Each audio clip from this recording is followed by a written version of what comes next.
What? Oh, man. So many bees in the tree right outside my window with all the little purple... Springtime. All the purple buds, floweries.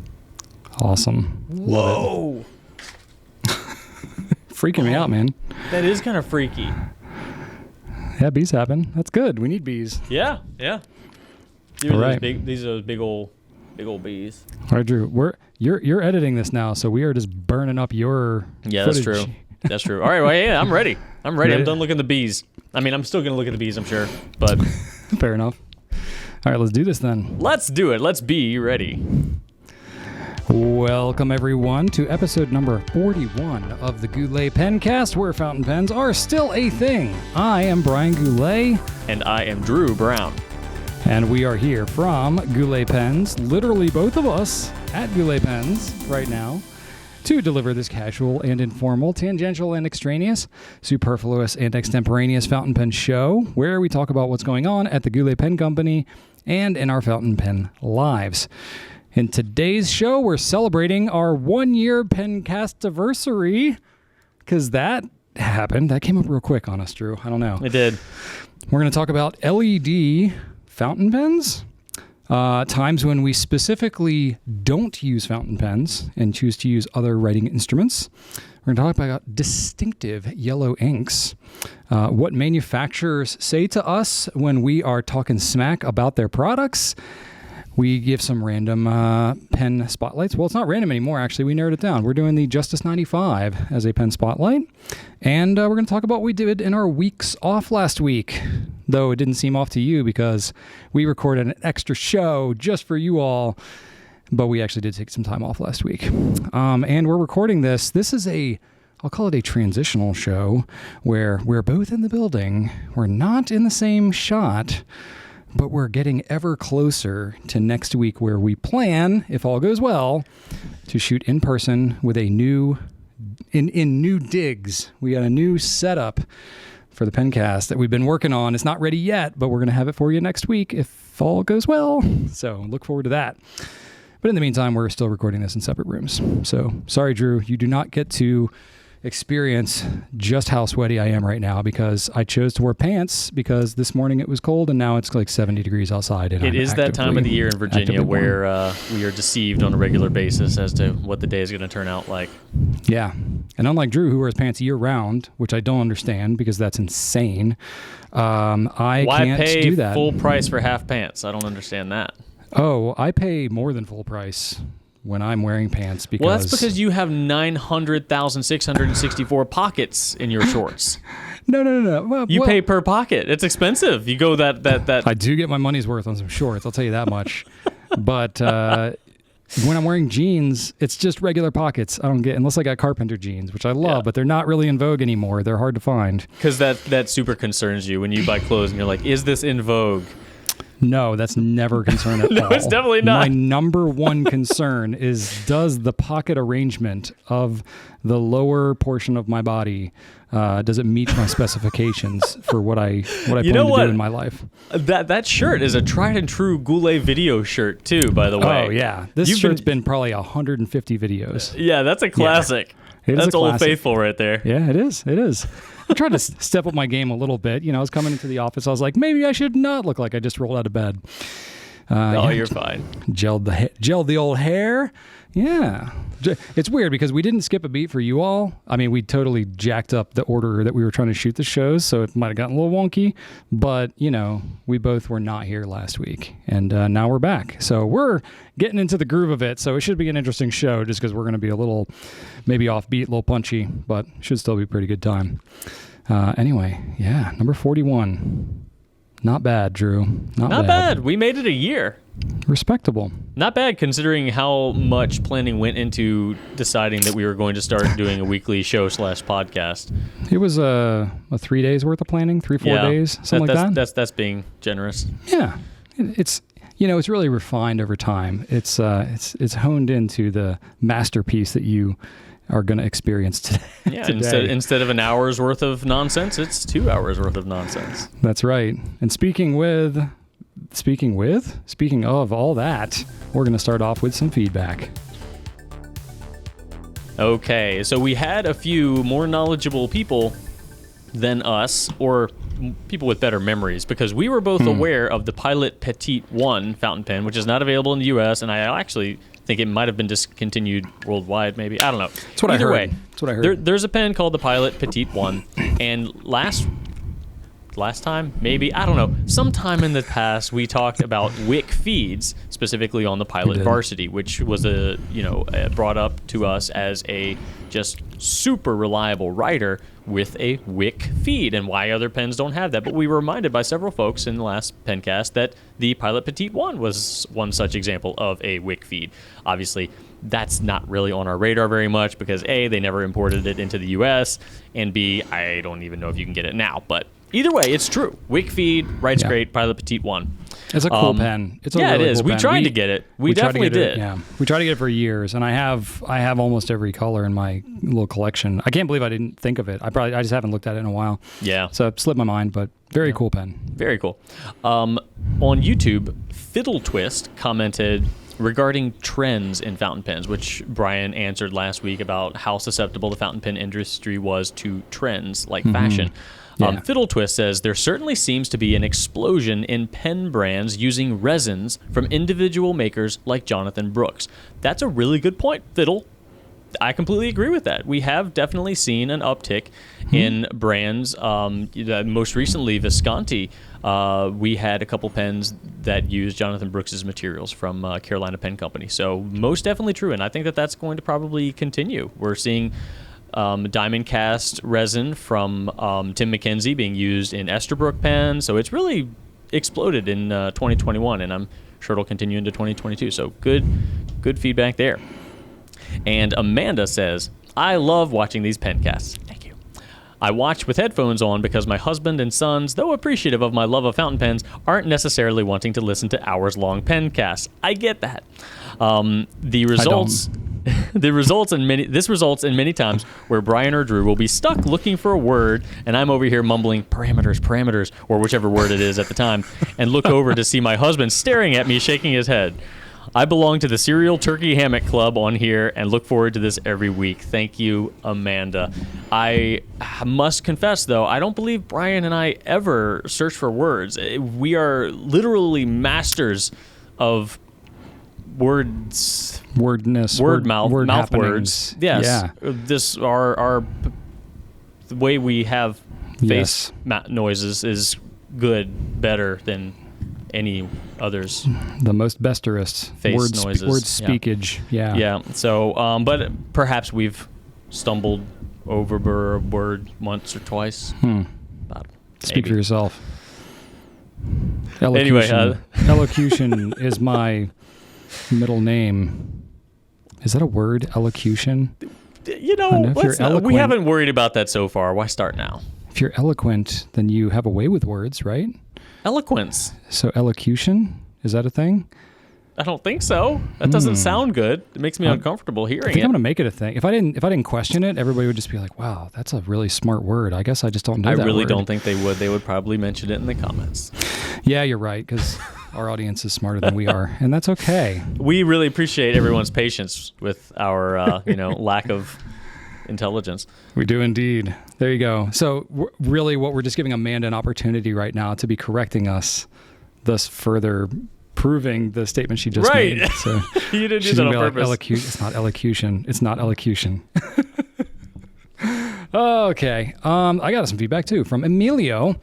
I just wanted to say that about 2 years ago, I got really sick from a stress-related illness, and I spent a week in the hospital. Dang.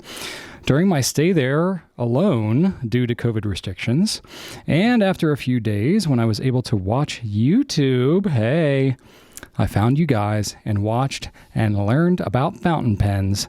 The next few weeks at home, I started my fountain pen journey with your guidance. This hobby has helped me deal with stress and has saved my life. Wow.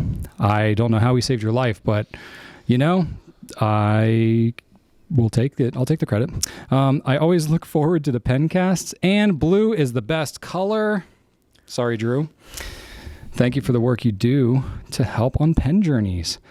Drew and I always question, we're like, is anybody really discovering this and saying, you know what? I'd like to be a part of all this. Let me join these guys and see what they're up to with this fountain pen thing. Emilio, solidarity. It's happening. At least we got Emilio. We can say that we got Emilio. That is really cool. That is really cool. I've been thinking about that actually a lot because mental health has been a thing that has been more and more on all of our radars, obviously with COVID stuff. But even before that, honestly, I hear about this as a constant theme of people that like the diehard like fans that find actually using writing with fountain pens the most. There is a common thread among many people that use it for some form of therapy or escapism or self-improvement or whatever, that, you know, there's like something more to that. I don't know what for sure to explore there, but like there's enough there where I'm like, there's something pretty cool. I don't know exactly what that is, but it's a common theme that I've heard about over and over and over again and experienced myself. So it's pretty cool, Emilio. I'm really, really glad to hear that. Yes, and thank you for yeah. You know, that's extremely humbling, and even if half of that is true, we're eternally grateful, and we appreciate you finding us and continuing to watch. Everybody. Yeah. And then to take it on a much lighter note, Dawn said the apple cinnamon Cheerios story was the highlight of my Friday. LOL. That is a Goulet classic, ladies and gentlemen. That is a Brian Goulet self-challenge food eating story. If you haven't heard it before, I won't recap the whole story, but I ate way too many apple cinnamon Cheerios and now I don't like them. It is not my only food challenge story. I have several others. He does. And I'll eke them out over time. We talked about the taco challenges and stuff like that, but I have at least 2 others off the top of my head that I can think of. But I got to work them in naturally. I can't just like force it to happen. So let's get into some new stuff since we got all the feedback covered, and we'll move this thing along. All right. Well, the new stuff that I have for this week is pretty much all sailor related. Now, truth be told, I was off for a week and it's like, oh, guess what? The new safaris are here, strawberry and cream. So that's not a new coming soon thing, but that did come and launch last week. So that's cool. So we have those now. Go pick it up. That's the 2022 special editions. They are matte finish safaris, and you should go check them out. Same price as regular safaris, but different colors. So that's pretty cool. I could have sworn they launched like weeks ago. No, it was on Friday last week. Yeah. I totally. We're recording this on Tuesday. That was 2 days ago. If you would have asked me though before we took a week off, and I'd be like, yeah, those launched a while ago. It just feels like we've been talking about them for so long, and we got the samples early, and we did. I got those samples back in, gosh, I don't remember when it was, January, something like that. It's like 2016, February, I think. something like that. No, around there. Get out of here. 2013. I don't remember when it was, but yeah. So anyway, we do have some new sailor things coming. One, which we're really excited about, is our next exclusive sailor. What? So yeah, we totally have been planning this for a long time. Actually, we had been planning for this at the same time as the stealth green that we did before. We were like, let's do multiples, but they were like, you can do one per year. And we were like, okay, well, let's pick all the colors because we want the second. We know the second one that we want already. So, was this the pen, Brian, when we were talking about the new exclusive coming out that you had on the desk, like within arm's reach, and you said you couldn't show it to anybody? Yes, it was. That was it. Yes, it was. I was like, I have this thing now that's you know. Exciting. Now you know. Yes, so this is a Sailor Pro Gear. We have it in both the slim and the regular size Pro Gear, the one that's slightly bigger, 14 karat and 21 karat nibs respectively. It's called Northern Lights Purple, and you know what? It looks freaking awesome. So it is a translucent purple, like a deep, like a true like violet purple, and it's got different end caps, different grip that is turquoise teal, one of those tealquoise, whatever, tealquoise, yeah. Also translucent, and then there is silver shimmer throughout both of these. It looks so good. Obviously inspired by the northern lights that you see in the sky in various places. Yeah. And if you want to see a video review, our very own Brian Goulet did a video on one. I will link that up there for you, because by the time this publishes, that will have also published. Woo! Yeah. So you can definitely check that out if you want to see. Got some nice Nice little close-up shots there. I think they're going to be pretty popular. So it's kind of the same as we had with the Stealth Green. It was like a sort of I'm not going to say one-shot deal, but we have to order it in certain minimums. So we have a one-shot thing. If they're super popular, we might be able to order again. I don't know. It's always kind of like, are they willing to do that for us? We don't know. But anyway, still buy one if you want one. Yeah, definitely. If you want one, just get one. But you can only get it at Goulet Pens, so that's pretty rad. 7 different nib sizes for each pen too, as well. Lots of them. The standard 7 nib sizes that Sailor offers, kind of amazing. It's crazy. And then we also have the Sailor Stellar Black Hole, and truth be told, Drew, I don't remember what this pen is. I didn't. It's the yellow and black Sheboygan thing. Oh yes. I gotta look this thing up. Yeah, it's cool. This is what happens when I leave for like a week. Well, this one launched while we were out. But yeah, it's a cool looking pen. It's got some sparkly things happening. It's got a yellowish, I don't know if it's mustardy, but are you looking at it now? I'm trying to find it. Stellar Black Hole. Oh, I looked up. Stellar, yeah. So it's got like stealth. I don't even know what I'm typing. It's got a little bit of a, I guess mustardy cap is the right word. I think that the yellow. This one. Okay, yeah. What was it, marigold? What would you call that yellowish cap? Marigold could work. Yeah. I think it actually matches up really well with the black, but it's also got a black finial, so you've got that. When it's closed, I think it looks real sharp. This does look really good. This looks like I wouldn't think to dream up this color combination, but it looks like very kind of throwback, like vintagey kind of a color. Yeah. And it's got like a little bit of sparkle in the black too, and the marigold color. Mm-hmm. What do we call it on the product page? Gosh, what color do we say that it is? Golden yellow. Golden yellow. That is fitting. Yeah. Yeah. Only 1,200 of those worldwide, so it's a limited production. But anyway, you can go check it out. This is a full-size Pro Gear. So Pro Gear Standard, for those of you that are looking for the official term. Yeah, it's 312, and a standard 7 nib sizes for that one as well. So lots of Sailor options for you. That one is new. It launched a couple days ago, and you can go check that one out. All right, Drew, what you got? That's right.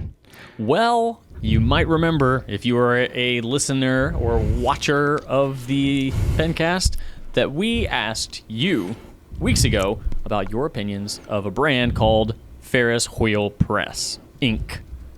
And we loved what you said. Ferris Wheel? Is that what you said? Ferris Wheel. Ferris Wheel? Ferris Wheel. We loved your input. We appreciated it. And only because of you, not really, but we appreciated the positive things you said. And in conjunction with our own evaluation of the ink, we have decided to add a new brand. So we are now carrying Ferris Wheel Press inks. However, not all of them. We started off with what, combination of what we heard was most popular, both from you, from Ferris Wheel Press, our personal favorites as well. 17 colors from the beginning. More to come, I'm almost certain, unless this thing just no one buys it at all. I'm sure that's not the case. But we are currently selling 17 different colors, so check that out. They are $22 a piece, but you know what? And that's expensive for ink, but you kind of get a lot for that. So, Brian, when I was testing these inks, I was really impressed. Let me see if I have one. Oh, I have headphones on. Hang on. All right, so I have here the ones we're not carrying, but the bottles, every single bottle has a different piece of box art on it, which is crazy. Like how much time they have to spend to get a unique piece of artwork on every single box. So if you're looking for something giftable, this is a great brand because the whole presentation, if you're giving somebody a nice pen and you want an ink that is, equally as presentable and has that wow factor, right here. So not only that, but they are kind of hard to open up without ripping. I find sticking your finger in this little, hole situation here. What is that? Hexagon? Anyway, you get this thing open. The cap, it's a beautiful bottle to begin with, but the cap, Brian, really fascinated me because it's a metal cap with a, little rubbery insert thing to seal it. You can just put that right back into the cap there. But what really stuck out to me was that the glass itself, and you're not going to be able to see this really, but the glass itself and the inner cap that's within this metal part has a hard stop on the threads, so you don't run the risk of over tightening anything. It comes to a nice hard stop, and you can feel it just kind of pop right in there, and you know exactly when you've tightened it to the point where it needs to be tightened. And I love that, and I've never seen that with any other ink cap. They shipped us a bottle of like 40 of these things, and there was not one leak. There was hardly any packaging either, no padding. So they're just really well presented, really well packed. Very sturdy. Yeah, and from a retailer's perspective, that is so good because that is helpful. Nobody wants messy ink, and that was a big wow factor for me. So that was a great endorsement for me. I would buy this ink for me, for my friends. Really happy to be selling it. So I'm pretty jazzed about that, if you cannot tell. I am also jazzed about this new Visconti we have available. So right now, there are 3 Opera Masters available on our store. The first is the Polynesia, which has been available for a while. The Savannah. The newest in this kind of environmental theme that they have going on is the Antarctica Opera Master by Visconti. So the Opera Master is a large pen with a large ink capacity. It's got their famous double reservoir power filler, their hook safe lock mechanism, and this one is very, very icy looking. It definitely has that Antarctica vibe to it, so whites and light blues. It looks good. It does. It looks very glacier-y, so definitely something to keep you cool mentally as the warmer months approach, maybe, I guess. I don't know. It's a pretty pen. Check it out. Do you want to stay cool? Like, didn't we just have a bunch of cold and we want to like get to the heat now? I never want to get to the heat. Are you kidding me? Heat is the enemy. I disagree. No, winter all year round. Brian, you are always too hot. How can you? I know. Heat is always with me. That's why. Heat is my companion. So you're just embracing it. I am. Yeah. You're like, I'm not gonna escape it anyway, so might as well embrace it. Yeah, as soon as it starts getting to be like 60 degrees, I'm just actively sweating around the clock. I'm so sorry. Yeah. But yeah, so it's definitely a neat pen. If you're a fan of the Opera Master, you might be a fan of this one, and I'm so excited to. It's not every day we carry a new ink brand, so we're really excited about Ferris Wheel Press. All right, that's what we got for new stuff for right now. There's lots more. You can check it out on the website in our new or coming soon section. But for now, that's what we got, and we're gonna get into a little bit of Q&A. All right, Drew, we got 5 questions for this week. And we do. Are you ready for the first one? I've teased most of them in the intro. Yeah, go for it. All right. Well, Jess asked this one, and Jess sent a bunch of questions, so we might be hearing from Jess for a while because a lot of them were good. So anyway, Jess asks, why is there no light-up LED fountain pens? Why are there no electronics in fountain pens? I know it feels like sacrilege, but is anything stopping a manufacturer from making a 90s Star Trek-esque fountain pen with small LEDs to light up that beautiful golden barrel ink as it flows like liquid gold from the nib? I mean, so I it's a good question. I don't know why this doesn't exist. To my recollection, I've never seen anybody incorporate lighting elements into a fountain pen. If any brand might have done this that we might have missed, I would think that Monteverde. Yes. Because they've done all kinds of crazy stuff, but maybe not in a fountain pen. I don't know. To me, like fountain pens are generally bigger. There's more stuff happening there inside. So I think if you incorporated lighting elements, because then you got to have batteries and other things, I don't know, it would just get pretty chunky, I would think. Probably. So, and I'm trying to think, like, would the lighting be to light up the inside of the pen, like as no, she says she wants it to or they want it to shine on the ink on the ink, to light up while it's on the paper. You mean while it's in the pen? Yeah, like light up she the says pen as inside. it flows like liquid gold from the nib, so she wants it on the page. On the page? Yeah, like a flashlight. Yeah, sort of a pen light. I'll say, Brian, I did a little bit of Googleage on this one. Okay, help me out here because I'm trying to think. I'm trying. It's kind of open-ended. It's literally, none of these exist, so we could dream up anything here. No, I Googled it, and the Google machine told me that... You Googled it? I Googled it real good. I've never heard that. Yeah, I Googled it up. All right. So Jess, Zebra, which is a company that is known for making some dip nibs and some roller balls and some artsy pens. Zebra G? Zebra G nib, yep. That's same Zebra. Same Zebra. Okay. I believe there might be a different Zebra because also they make printers. I don't know if the same Zebra makes pens and printers. Maybe they do. They all look the same. All the zebras are identical. They make a rollerball called the Light Right, And it does exactly that. So the little clicky click pokes through a kind of a clear silicone bulb-ish area that lights up. So it shines on your page as you're writing. And I don't know if they could do that with a fountain pen. But presumably, if you obviously it's not going to eject unless you did that with a vanishing point or something. But if you kind of took that same principle and had that kind of clear silicone ring around the grip section, then it would get all inky. I don't know. Yeah, theoretically, it could be done. There's a way to do this. I don't know. That's interesting. Are you trying to write in the dark? Is that what the goal is? No, you just want to light up that ink. You've seen shimmery ink go down on the page, and that shimmer kind of settles as it's coming out. That's a good looking thing. But I'm looking at this light right thing. It's got a pretty small. That light is basically almost touching the paper. So it's a pretty small spotlight that you're actually lighting up. It's bright though. I watched a video review. Yeah. It was too. You got all into this then, didn't you? I did just a little bit of goog, and it was actually too bright for the camera to pick up. It just looked like just a flare. Yeah, it was. Oh, they probably tried to film it in the dark, and the auto adjust was messing it up. But I think someone could do it. See, I was imagining LED incorporated inside the pen. And say if you had a clear feed and a demonstrator pen body, that your pen would sort of glow and show off the ink inside the pen. That would be cool.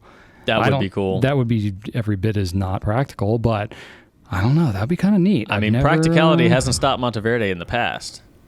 I say we pass along the word. Okay. We get this thing happening. All right. Let's see what we can make happen here. Jess also asks, why are there new electronics in fountain pens? I know that you have some, since you're in your office with all your wacky, ridiculous pens. Didn't they make a voice recorder fountain pen? Or do you remember that episode where I was pulling random junk for you to look at? Mm-hmm. Yeah. Was that a fountain pen or was that a rollerball? That was a rollerball. Okay. So did they do any of those wacky electronic things with fountain pens? Not that I'm aware of. I know. So I know Monteverde's done several different, ones like that. But just not with fountains.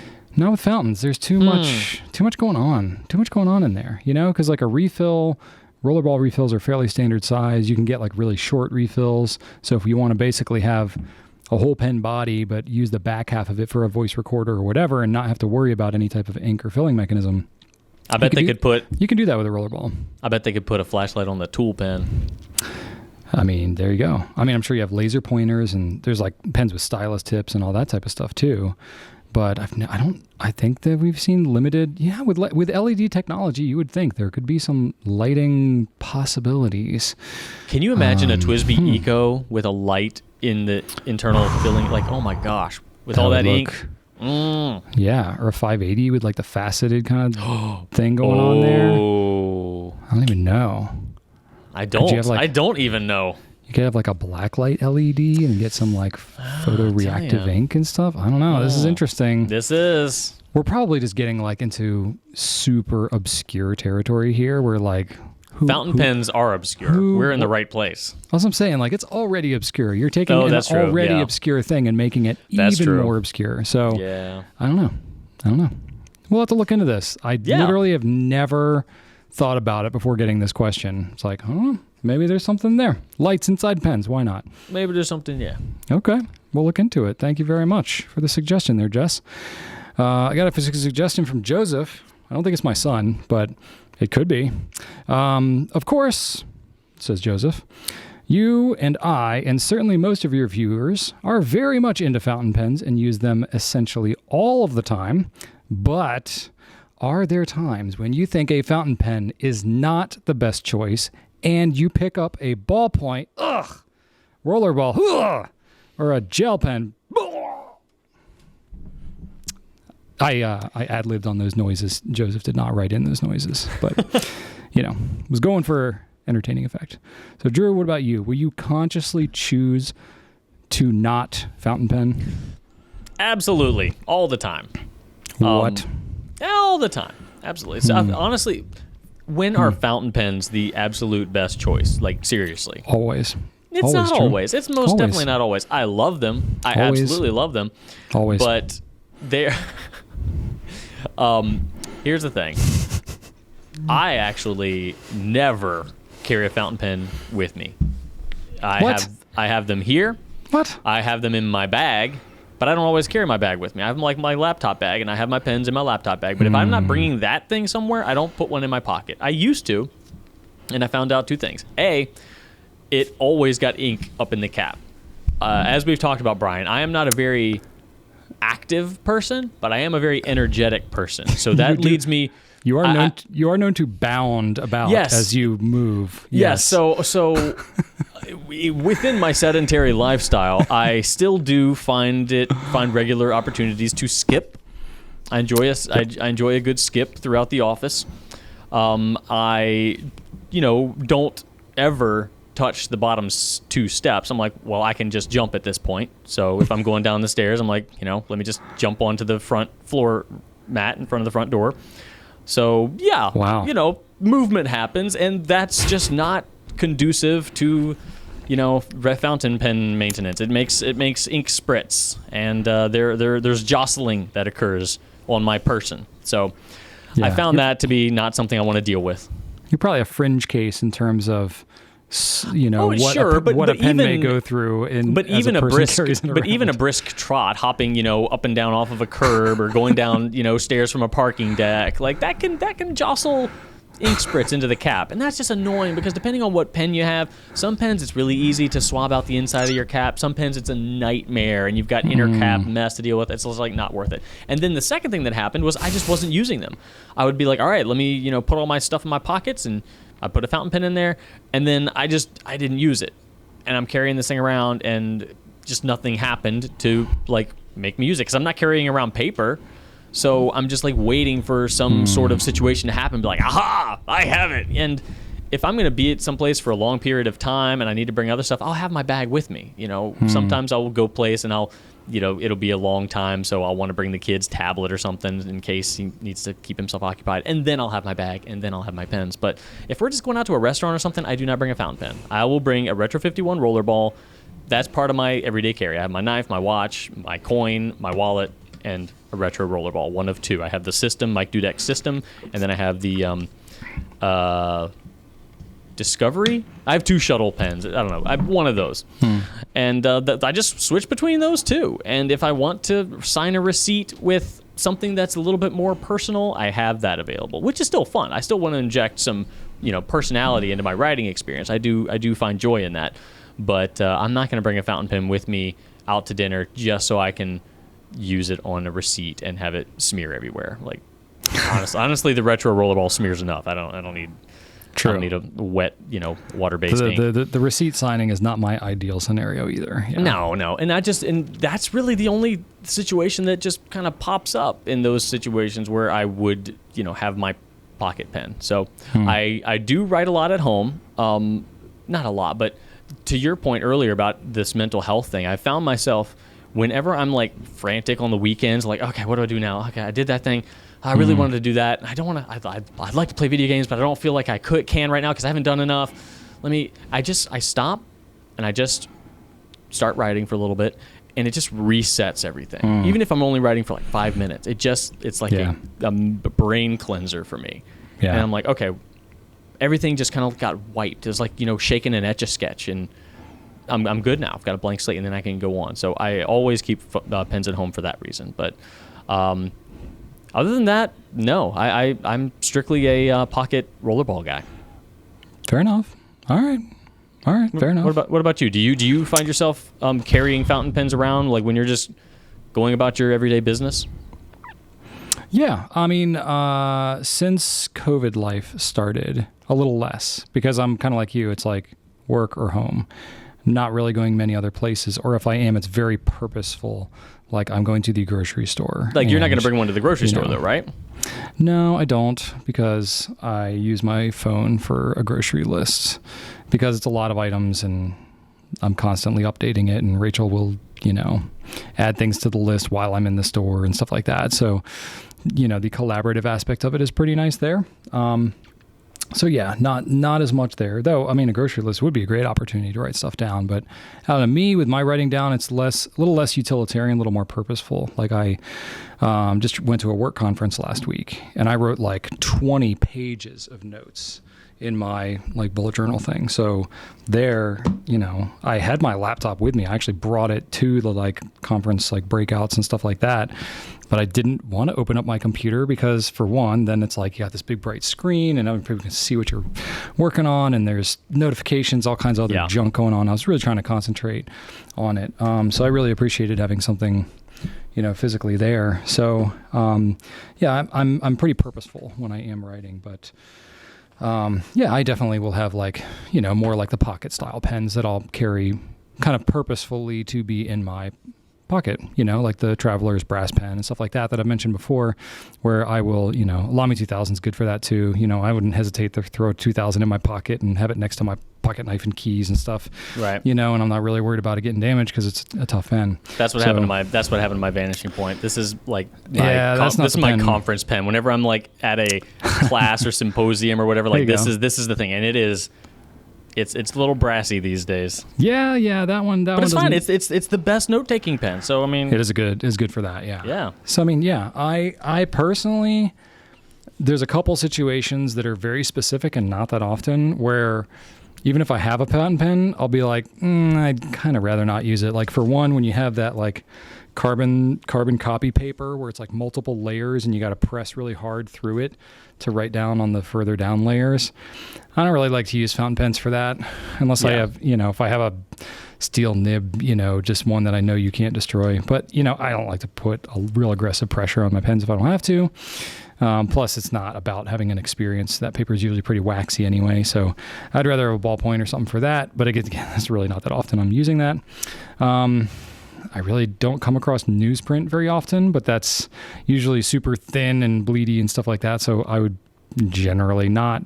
I mean, you can use like Heart of Darkness or something like that. It'll work pretty well on that with a really fine nib. But I'm not like, I don't subscribe to a newspaper. I'm not running across situations that much where I need to especially accommodate that. So I'm not really bending over backwards. I'm the same way. It's more of an intentional decision. Like, I am going to write now. And when I do that, then I use a fountain pen. Yeah, but the ones that just kind of like randomly come at me, like it's more of like I just do this thing real quick. I'm like, okay, cool. I don't need a fountain pen for that. Just boom, gone. I'm not taking it. There's no joy in that anyway, regardless of whether or not I would use a fountain pen. I'm a little more adventurous. I'll carry pens with me and be like, oh, I've never tried it on this random thing. Let me see how it works. Oh, it's okay or it's not or whatever. Like I'll sign receipts and stuff. Some receipts are okay. Others are not as great. Paper differs. So it's kind of all over the place. Other things like slick surfaces, like if you have things like photographs, SD cards, like stuff like that. Oh God, we have like things like that. Like fountain pens are just not meant for writing on all surfaces. That's where you need like a Sharpie or a pencil or something like that. Even then, they don't do well. Yeah, like when I'm in my workshop, I don't keep any fountain pens in my workshop. I use pencils or some sort of other chalk or wax, pencil or some other implement that's made for marking, like wood or metal or something like that. So there I'm not trying to make anything happen with fountain pens. But I would say I probably find myself, 95% of the time being able to use a fountain pen because I have, control over what I'm writing and where I am, but maybe different for everybody. But I pretty much lean towards using a fountain pen when at all practical. For me, it's if I'm at home or at work, I'm using a fountain pen. Anywhere else, probably not. Fair enough. All right, cool. Yeah. Okay. Next question comes to us from James. And James asks, not sure if this question has been asked before, but have you done a segment on the most distinct yellows? I love yellow. It's such a positive, cheerful color, like writing with sunshine. I use Diamine Sunshine, which is distinct. I once used Noodler's Yellow, and it was so indistinct that it was like writing with invisible ink. We have not talked about yellow inks a lot, Brian. We haven't. So I got to ask you a clarifying question here, Drew, based on how you're interpreting James's question. I was thinking distinct as in, like which among the yellow ink colors, which ones stand out among their yellow ink peers. It sounds though like James is saying like distinct as in like stands out on the page, like which are like the more readable yellow inks. Is that how you're? That's how because he used the comparison between Noodler's Yellow and Diamine Sunshine. I think that's what he's getting at. Okay, I gotcha. Yeah, it was just a little open to interpretation there, but okay. Cool. Yeah, I think for me, like, I would lean towards something that's more of a golden yellow. Or, you know, if it was a crayon color, it would be a something hyphen yellow, not just a pure yellow color, right? So some sort of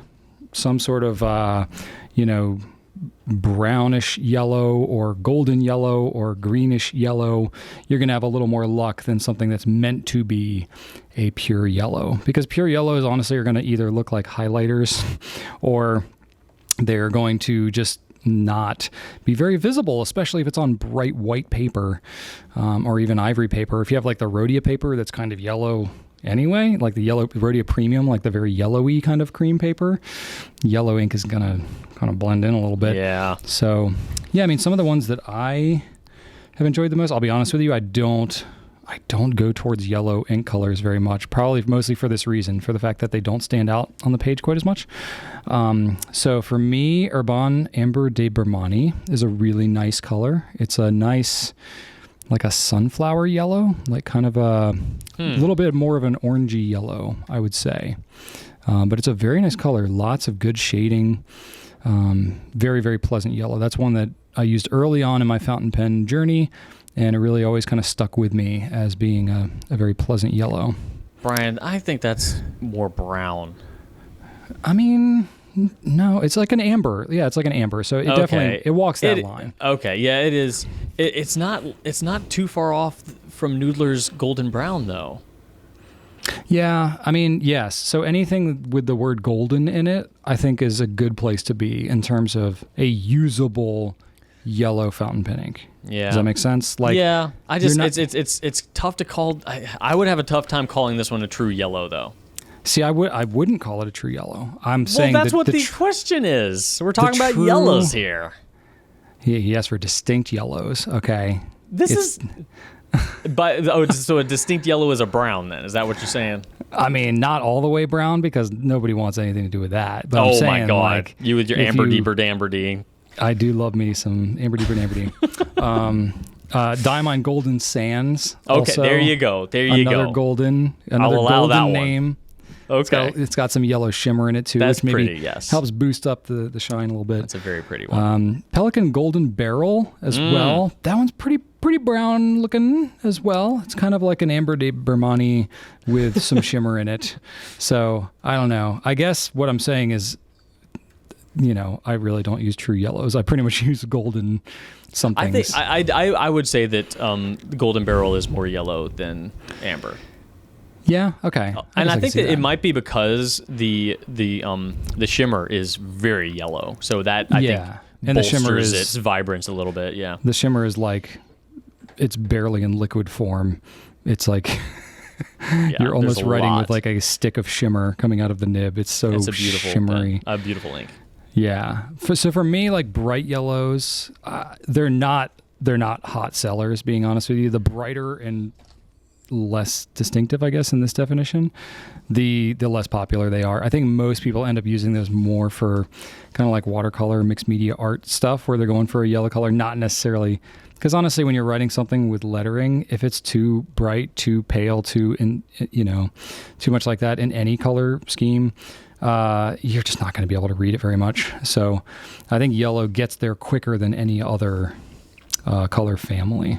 So I don't have a ton of suggestions. Maybe you have some more, Drew, but those are the ones that I've usually gravitated towards, are the golden colors. You know, I'm throwing shade at you here, Brian, and I'm sorry, but I don't have. Yeah, find me a better suggestion, Drew. I don't have a lot of suggestions, awesome. But hold on. But I am very interested. So I will say that doesn't count. I know. But So you're basically a troll. You're just trolling me. oh, come on, Amberdy, You're dumping, on my Amberdy. you're dumping on my choices, critiquing me, No, offering no two- better suggestions, and two then just out of your three agreeing were with the okay. concept. Okay. 2 out of your 3 were okay. That first one, though. Okay, so I was looking at yellows because, like you, Brian, I have never inked up a pen with yellow. I've swabbed a Really? bunch of them. Ever? I've used a glass pen with a bunch of them. I've never inked up an actual pen with all yellow ink. Well, I have. Maybe You've used Golden Sands, haven't you? no for a video, but not like for like me. I'm going to write with this for a week or however long. Like I haven't done that. Okay. No.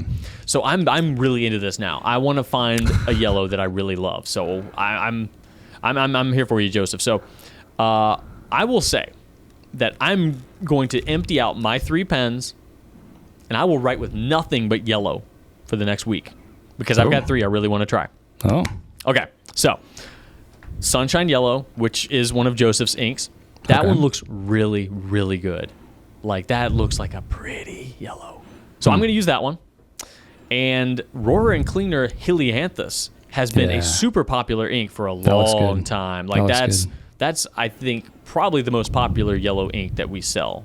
Like through years, that one has been a go-to for a lot of people. So I know that one's a good one. So I'm going to try that one as well. And then if we have it, looks like we're sold out of the bottle, but hopefully we have some samples. And then Sailor Ink Studio 770.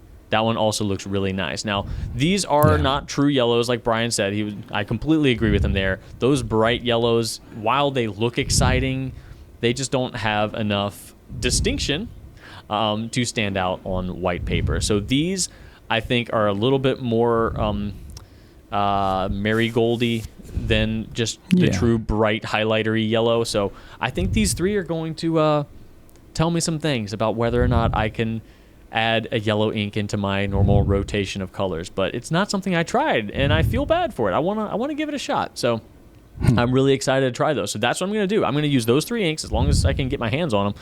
And that's just going to be it for me for the next week. I will commit to that. Wow. And I'm pretty stoked about it. So I would love to talk more about this next week, Brian, if you think that we could have time for that. And obviously, if you have any experience with yellow inks, or if you just like to do what I'm going to do and just be bold and try a yellow ink that maybe came in a surprise me sample thing that you've just been like, oh, yellow, okay, it's nice. Give it a shot. Give it a try this week. Let's be adventurous together. I'm gonna jump in with both feet, all 3 of my pen feet, and I don't know. I'm optimistic. I think it's gonna be amazing. Yeah. All yeah. right. We'll see if I get inspired to do it. I don't know. Yes. You can use your Amber D. Brown. I mean, I haven't used that one in a while. There's a couple other good ones that would come out recently that I've never used. So I got to admit, I'm a little out of my yellow game. I've never entered the yellow game, so true. You've been sitting on the sidelines all this time. That's right. Dude. I've been just sitting on the sidelines, heckling the umpire. Well, you're diving in with 3 feet, apparently. That's a brown, not a yellow. Boo! Boo! I don't like your choices, but I offer you nothing more blind? constructive. Oh my gosh. Okay, cool. All right. Well, maybe we've inspired you all to add some sunshine to your life.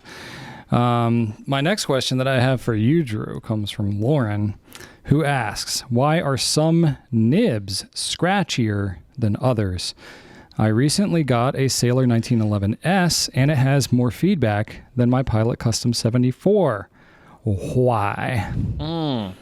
Well, Warren, is that scratchy? Is that scratchy? Well, he used feedback and scratchiness, so I think he gets it. I feel like Warren gets it. So, yeah, we always kind of wonder, should we use scratchy or feedback? See, I wouldn't call that scratchy. To me, scratchy's got to be inconsistent.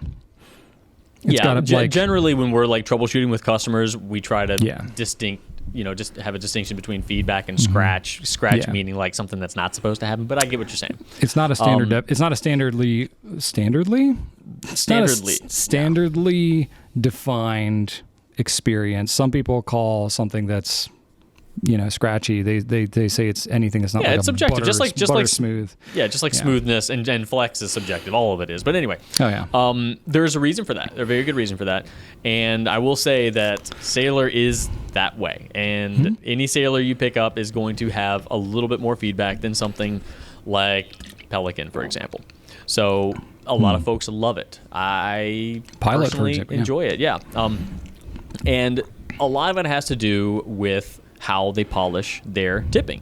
We've been to a couple factories and we've seen some of this process, and you have companies that choose to use a more, generally when you're smoothing anything, you start with a more coarse abrasive and you just kind of step down and down and down and down until you're using something that barely feels coarse at all. And depending on kind of when you stop that progression, you're going to end up with something more or less smooth.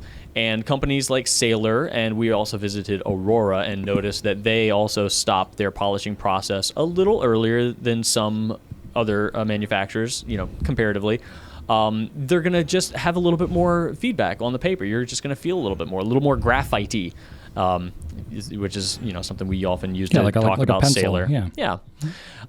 And that's good in a way because, let me tell you, the danger of over-polishing a nib is treacherous.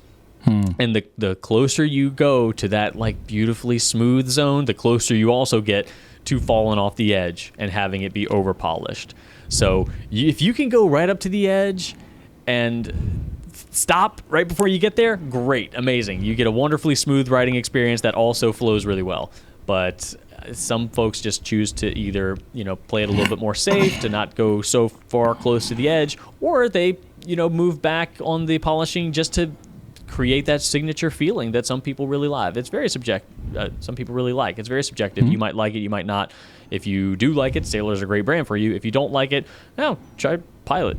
That's a Japanese brand that isn't known for, feedbacky nibs. But that's one major factor is the polishing. And I will also say that we've talked about this in previous episodes. Smooth does not necessarily equal good all the time. If you've got really, really slick, smooth paper, having a really, really slick, smooth nib might not give you the best performance on that paper. It might actually be better to have a nib with a little bit more grab to it because you do want to make contact with those paper fibers. And slick on slick, I don't know if you've ever, think about that accident you had at that bowling alley that one time. That was rough, wasn't it?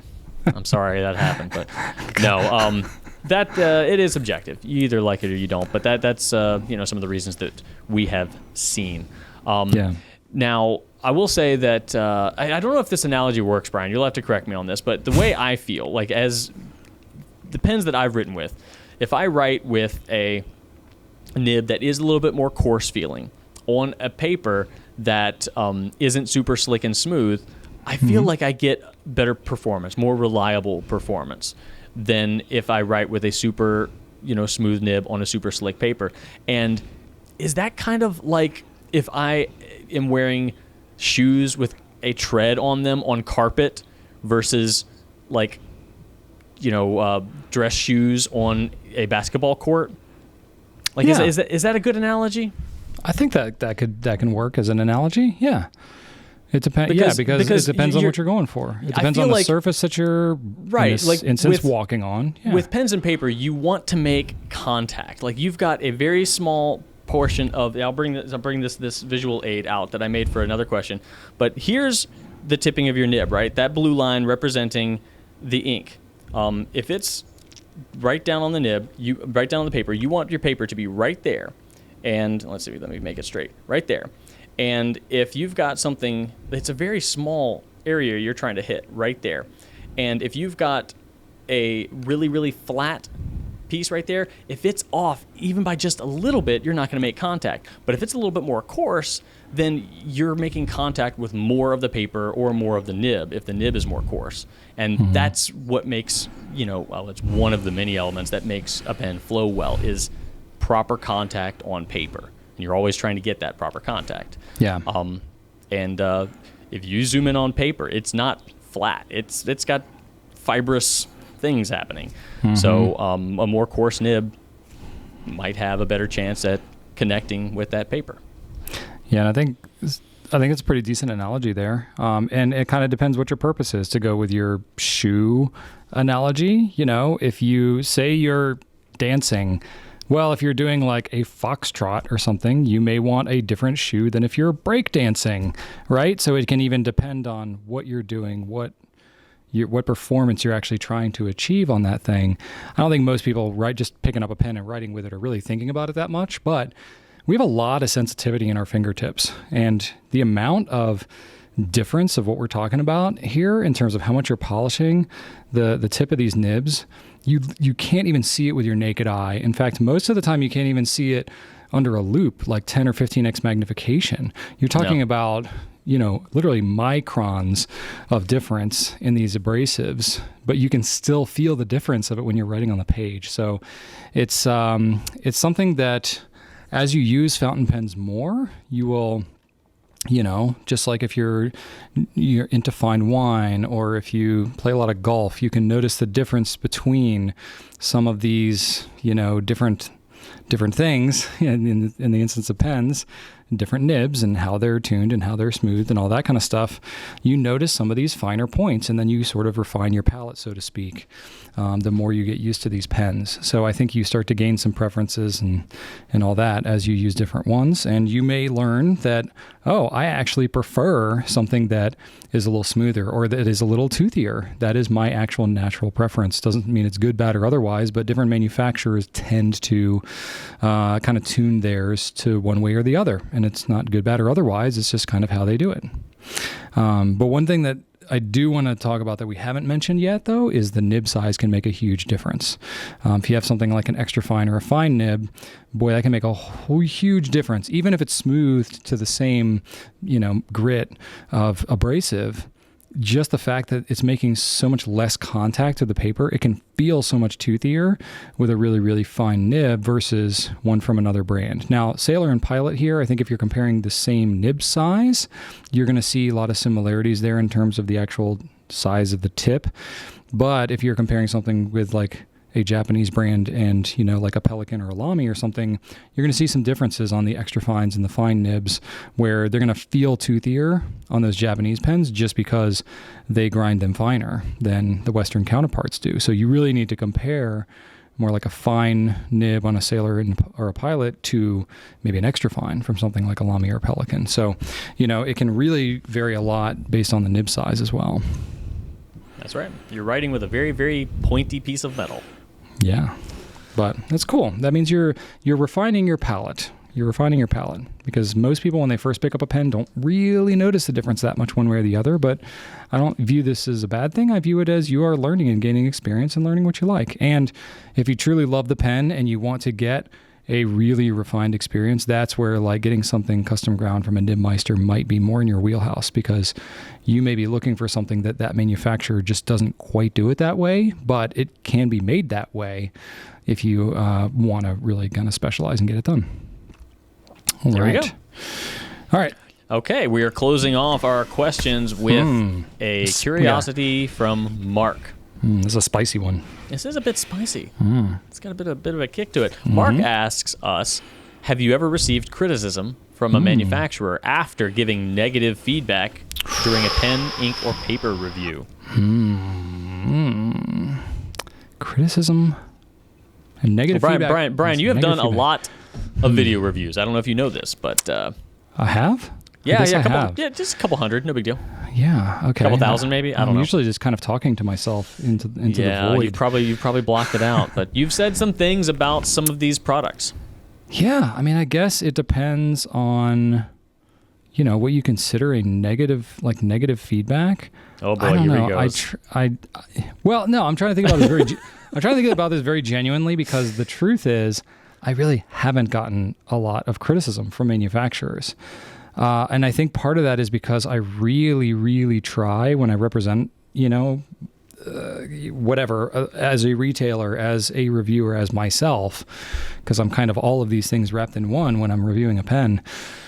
I really try to put myself in a place where it's not just me and my opinion, because let's be honest, I'm one person. Like, who am I to say what's good or bad? And this is part of my personality too. It's just, we've talked about, I'm the Myers-Briggs, whatever, the debater profile, so I naturally will try to see multiple sides of the coin. But I think for me personally, I try to just point out honestly what's going on with the pen. And I really do try to think about like, well, this pen's really thin. Is that bad? Like, I may not like a really thin pen, but there are a lot of people that do. So usually when I'm talking about an aspect of the pen that even is maybe not to my personal liking, I don't speak about it in like a very harshly critical way. I'm not like, oh, this pen is thin and therefore it is garbage. No, I'll just say like, this pen is thin, so it's probably going to be more to the liking of somebody who likes thinner, smaller pens. Maybe their hands aren't quite as big. My hands are big, so I don't like this one quite as much. But the thing I've learned with years of doing this and getting feedback and comments and talking to various people about their own preferences is it is all over the map. Like, whatever somebody hates, somebody else is going to love, and vice versa. So, there are some things that are more universally appreciated and some things that are more universally probably not preferred. And then, those are the things like if something, feels maybe not as sturdy, something doesn't feel like it's going to hold up as well or something like that, then I'll be like, okay, I'm not really crazy about this. But then usually those things might cost less or have some other aspect to it. So it's like, I always try to present maybe an explanation or a kind of a balanced approach to it. So I guess because ever since the beginning, I've tried to really just talk about all the aspects like in totality, and then give kind of like, well, here, if you like this, you might like that, but if you don't, then no. That's not very specific at all. I just made noises, but ultimately I try to present in such a way that's not really saying this pen is good or bad, which honestly, some people are looking for that, and really YouTube would look for that. We probably could get maybe more clicks and views on things if we had a harsher, more kind of aggressive stance on things that are good or bad. I've seen that a lot recently. I've been looking up reviews for shoes recently, like different types of Chuck Taylors. I'm like, what's the difference? And every video I click on is like, this is garbage, ew, stinky. I'm like, really? And I click on it, I'm like, oh my God, what's wrong with it? And they don't say anything bad about it. It's like clickbait, yeah. Oh, come on, man. You scared me for a second. Oh, yeah, it's absolutely clickbait. It's just it's to elicit an emotion, right? So it's like, I think if that's the approach that we tried to take here, then I could see more of that, because then we would be basically unfairly making assessments of things, because we'd be throwing out a whole portion of people that really don't feel that way. Yeah. So I don't know. I guess we always started out doing it that way, and that seemed pretty fair and balanced, and we got good reception because of that. It's more of like, hey, I'm educating you about this thing. I'm not trying to be a hype man and say whether something's good or bad, because ultimately we put the reviews out for free. So it's like, if you want to watch it, that's great. But I'm trying to educate you. So if you're interested in this product and you want to buy it, like, it doesn't do me any good to say whether something's the worst or the most amazing, because then you're going to get it. And if it's not, then I've lost credibility with you. So I'm more like, well, I'm not going to hype it. I'm just going to say kind of what I think it is. And then you can see for yourself, and you'll probably be like, oh yeah, that's pretty spot on. And then you'll like trust my opinion. And then the credibility to me matters more than the like sensational aspect of it. So, me personally, I really am struggling to think of scenarios where I've had the manufacturer be like, hey, we really wish you would have said this differently or whatever. I mean, maybe they feel that way, but also honestly, we put out so much content over the years. Like, I don't think any manufacturer can keep up with it all. So they're just like appreciative that we're talking about pens at all. And in general, as long as we're being fair in what we're talking about, then they're just pretty happy with it overall. And they're really not jumping down our throats about any of it. I think if we were to go the more sensational route, then we would probably be inviting more of that. But since we don't really lean into that as much, then I don't know. It's just not something I've really seen a lot. I mean, I think as long as we're accurate, like if I've said something that's ignorant or I'm not representing the brand properly, then maybe I'll get some feedback. So that's the time probably where I've gotten feedback from the manufacturer. But that I don't think is so much like a negative criticism. That's just like, I didn't do my homework, or I said something that was unfair. I made an assumption that wasn't correct, and I'm being given information that I would have said it differently had I known it at the time. So that's the most of the feedback that I've really ever gotten. But yeah, nothing really crazy. It's like, so I guess if that, for what it's worth, you just know that when you're watching videos that we're making, we're not having like this little angel and devil on our shoulders, like, oh, I'm going to only say the good aspects of this and not say the bad aspects of that because, I only want to make it seem really good or whatever. It's like, no, it pretty much is what it is. Like, you all are going to tell us what's going on anyway. Like, we're going to be accountable in that respect. So we're going to try and present it as fairly as we can, and then the people will speak for themselves about it. So, we're not trying to hide anything really. I actually am reminded of your most recent review on it's not really a review, but your video on the dialogues and how you fill them specifically. But you kind of did get into some review territory. But toward the end of the video, you mentioned that the dialogue might not be the best at sealing. You mentioned how the mechanism, is really cool, really novel and interesting and innovative. However, if you're looking for a pen that seals well for long periods of time, this might not be the pen for you because this pen wants to be written with a lot in order to keep that flow.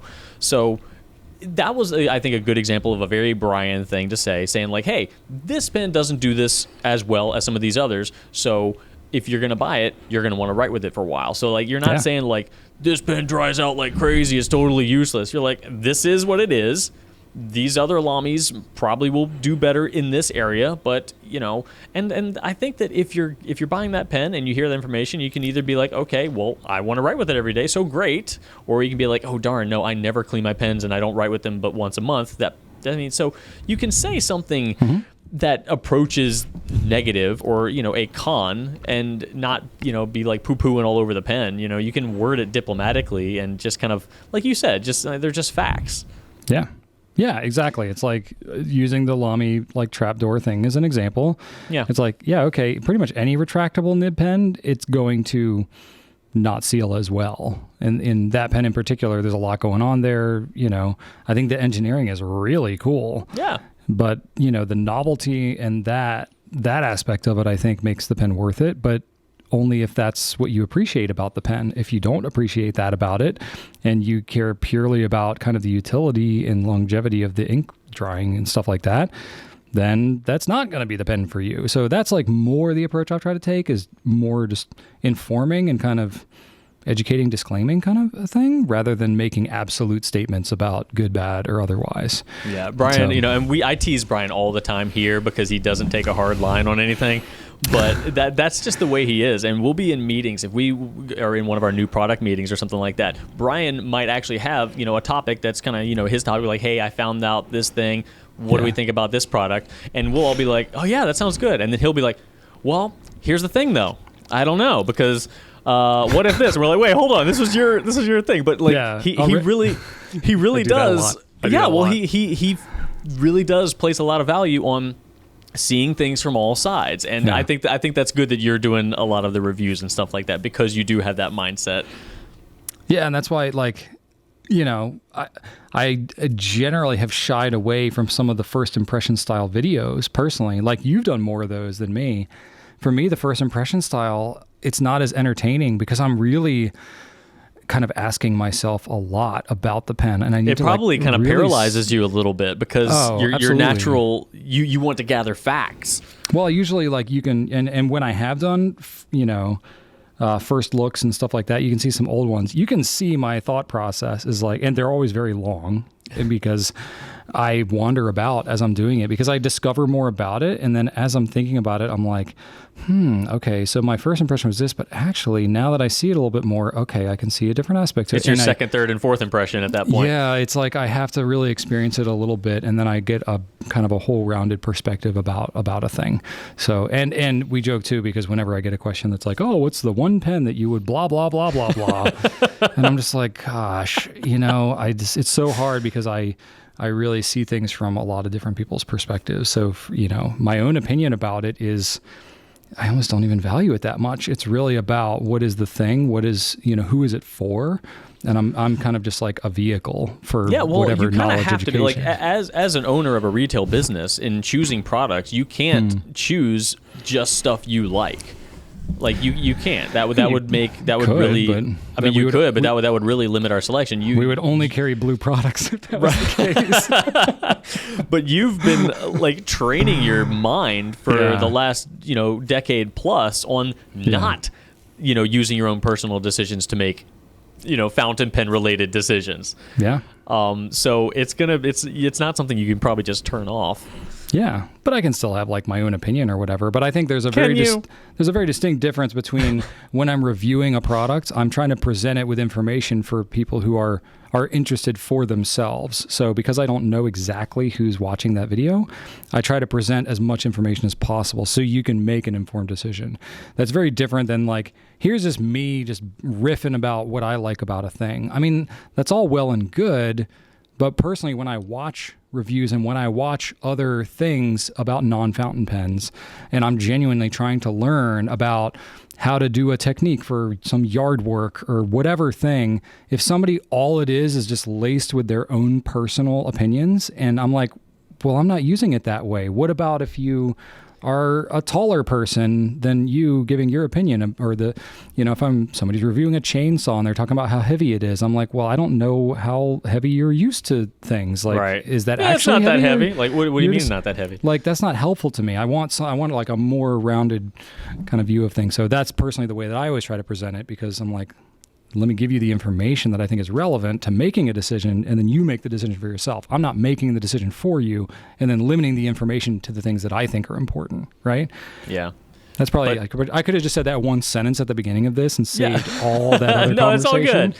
But I think that's kind of ultimately what boils down to. Overall, though, like, no, we don't get hammered upside the head from our distributors and manufacturers. If anything, they're like, hey, can you do this video? Can you do more of this? Can you do more? Like, that's really it. Like, that's probably the thing we get asked for the most is like, can y'all just talk about this thing because we want you to talk about it? And it's like, well, we only have so many hours in a day, and we'll get to it when we can. That kind of thing. It's like, talk about this color of this thing. We need to sell these. I'm like, no. Why would we? We did a video on the other color of that thing already, so right. That's really it. They're super cool, all things considered. That'll do it.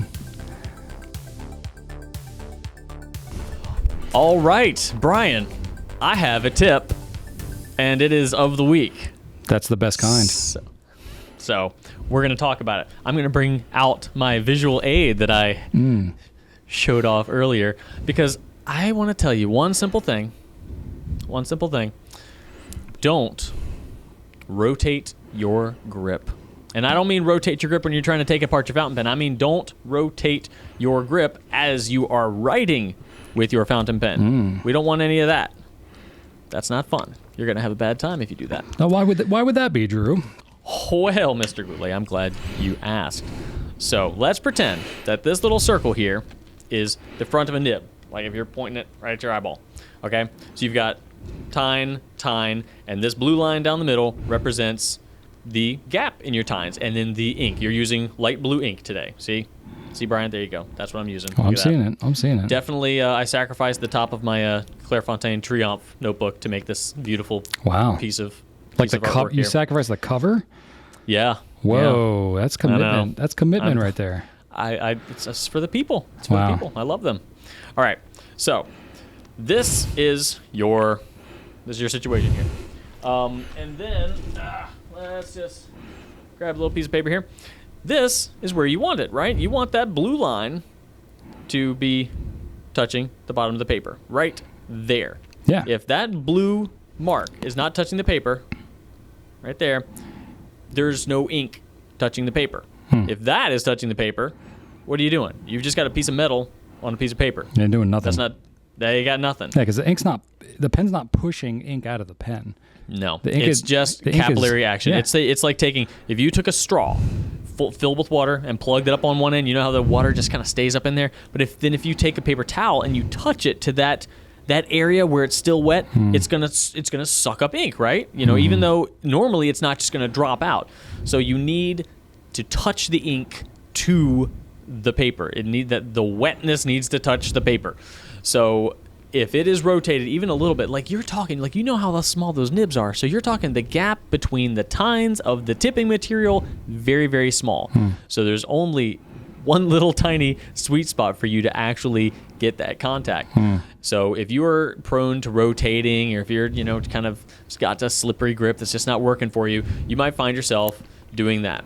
Or that, or anything, even just barely off that middle part, all you're doing is just rubbing a piece of metal on a piece of paper. It might as well be, the tip of a screwdriver. It's totally useless to you. It has to be right at that center. Yeah. So if you find yourself doing that, I would recommend... Yeah. What? No, sorry. I was going to say, there is a tolerance there to a degree.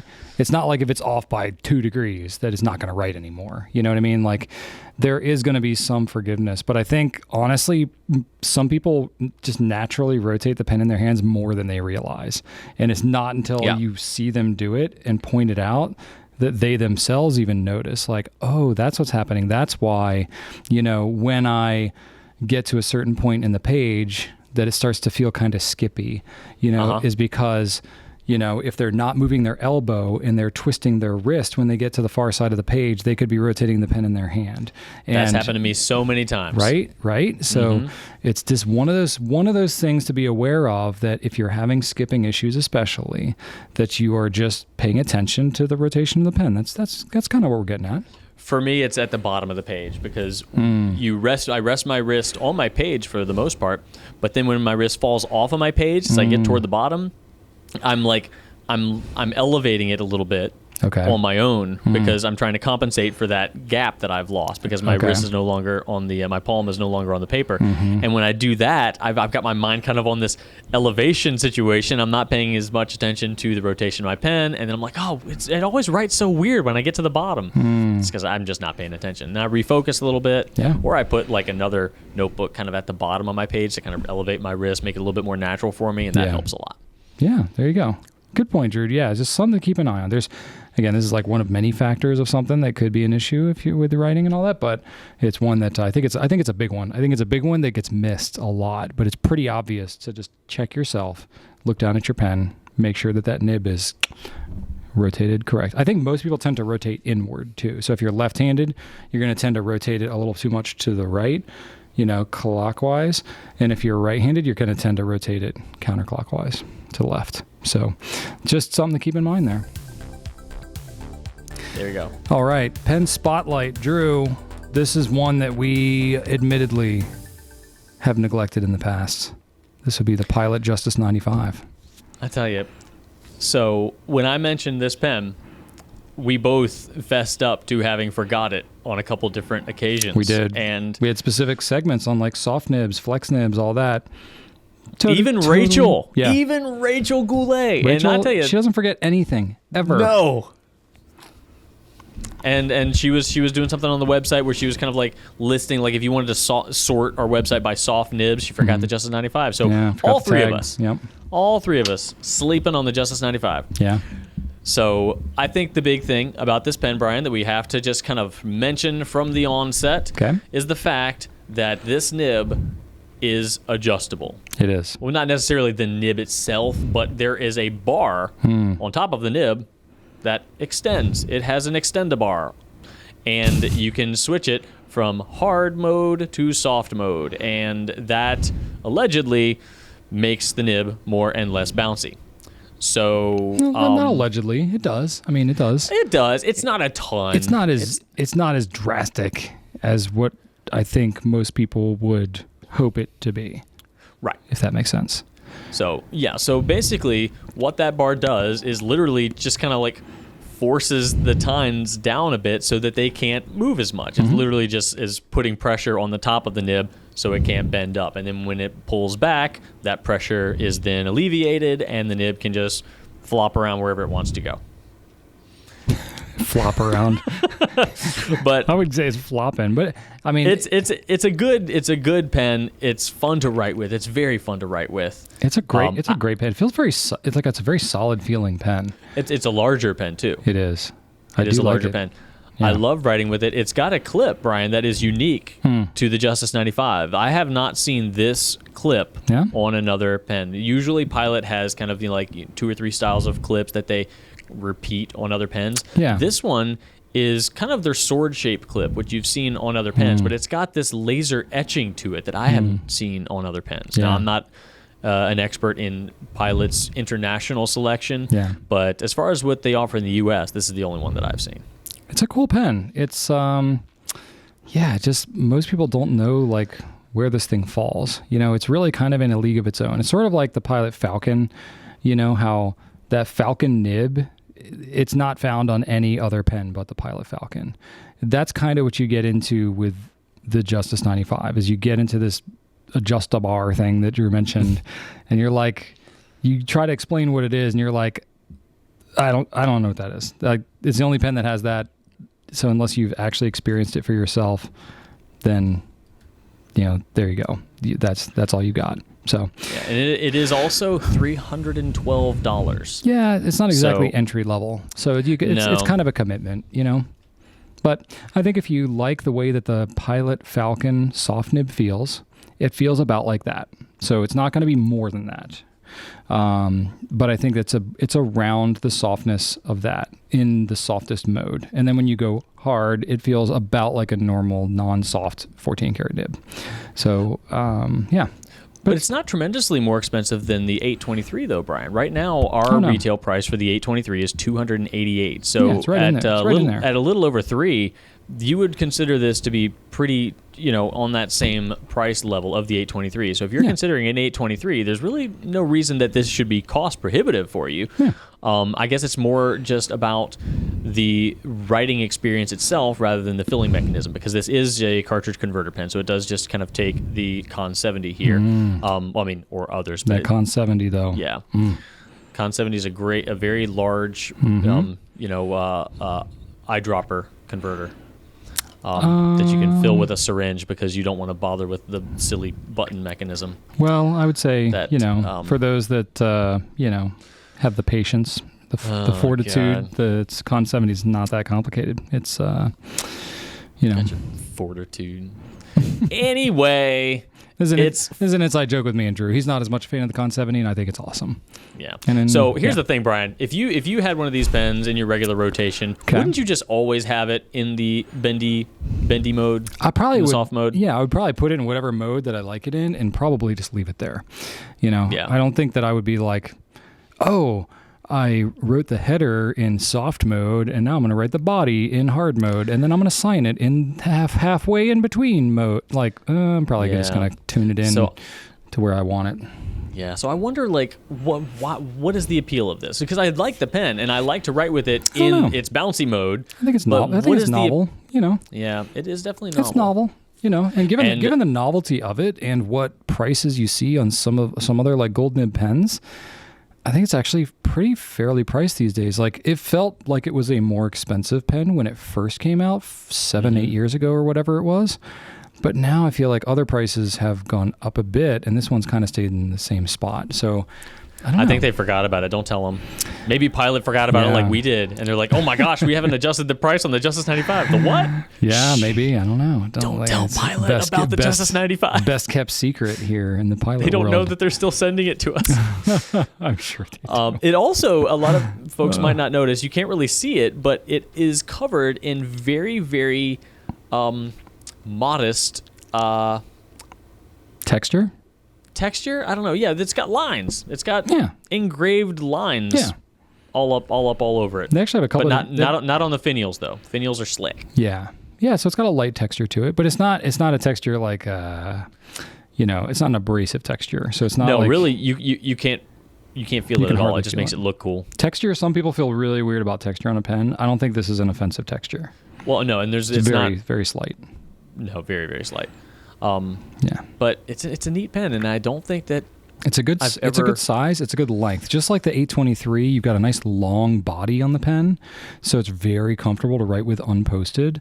I feel like flat tops. This one is like that too. I mean, it's a flat top, gold nib, Pilot pen, Con 70. Like, I don't know. This is a sleeper. This pen is sleeping. It is. And when we talked about the Heritage 92, Brian, we said, you know what? I bet you the Heritage 92 is somebody's absolute go-to pen. Oh, yeah. And we had that one person write in and say, not only is it my go-to pen, but it's my number one recommendation whenever I recommend a pen. There you go. So if the Justus 95 is your pen, please let us know. I want to hear about it and why this is your go-to pen. Because do this pen I think justice. I get it.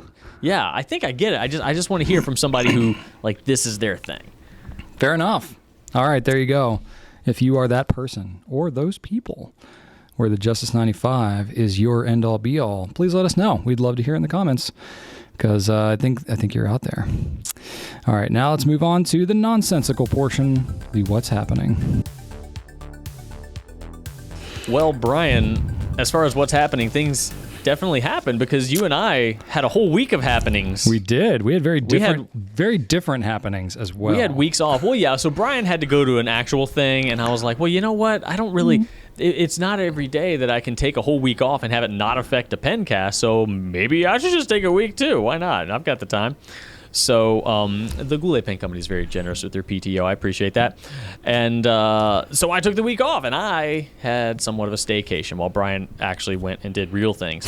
So actually, Brian, a lot of what I did in my week was journaled. I actually wrote down, I was like, here's my week. In my notebook, I wrote down some kind of house tasks I wanted to do every day and one movie that I had never seen that I wanted to watch every day. So I wanted to make sure I got some stuff done and a movie watched every day. And I wrote them down, kind of narrowed things down. I eventually just went with the movies that I didn't have to pay for. Because I mean, we're all paying for the streaming services. Why am I going to rent, a movie on Amazon if I can stream a different movie anyway? Yeah. So that's kind of how I made my selection.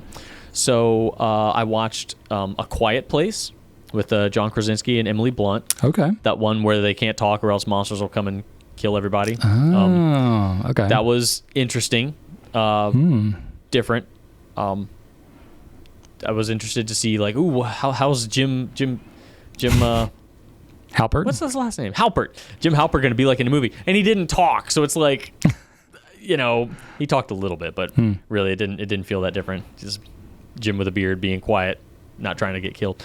And then Tarantino's two most recent movies, Hateful Eight and Once Upon a Time in Hollywood. Big Tarantino fan, so I've been just delaying watching those for no reason. So I was really happy to finally get those. And then I watched Mission Impossible Fallout, just because I wanted to watch some crazy Tom Cruise stunts and see my man Henry Cavill with a mustache. And I got both of those things in that movie. So Henry Cavill's mustache delivered, and crazy Tom Cruise did crazy Tom Cruise stuff. So hooray for that. And then on Wednesday, I went to the movie theater, and I watched the new Batman movie. Yes. Okay. I went to Cinebistro and I sat down in the front row, had myself a coffee and a bread pudding, and I was just like, here we go. I'm going to enjoy that. Oh, it was delightful. That's like my thing. That's your bliss right there. That's my thing. Oh, it really was. Drew is like a connoisseur of bread pudding. This man, he will not turn down a bread pudding. It hasn't happened yet. I have not found a bread pudding that I shunned. I don't know that I would look at you and say, like, this dude is all about some bread pudding, but, I'll work on that. I want people to know that about me as soon as they see me. Well, I don't know what look you have about you that says I like bread pudding. You probably need to put on a lot of weight because bread pudding is not generally a healthy food. Maybe that's what it is. Like I look like I would probably eat a lot of bread pudding. Well, I didn't. I could not finish it. I was just like. I took a picture of it because I'm like I had like the screen in the background and a little coffee with a little saucer. I'm like, this is very photogenic. How foodie of you, yeah. Well, I didn't do anything with it because the bread pudding, Brian, did not look appetizing at all. It was like just a blob. It was a blob of brown, and it started wide at the base and kind of got thinner as it went up, so it looked like not good. So I was like, oh, okay, well, yeah, that's not as pretty as I thought it was going to be. So, yeah, I'm not going to do that. Yeah, there's a reason why you don't see a lot of bread pudding on Instagram, probably. Yeah. Not it was not a very grammable photo. But the movies were great. I'm really glad I finally got to see all of them. So that was nice. I don't often get the opportunity to kind of watch Drew movies by myself. So that was nice. Nice to have the time to do that. Okay. And then I got some house stuff done.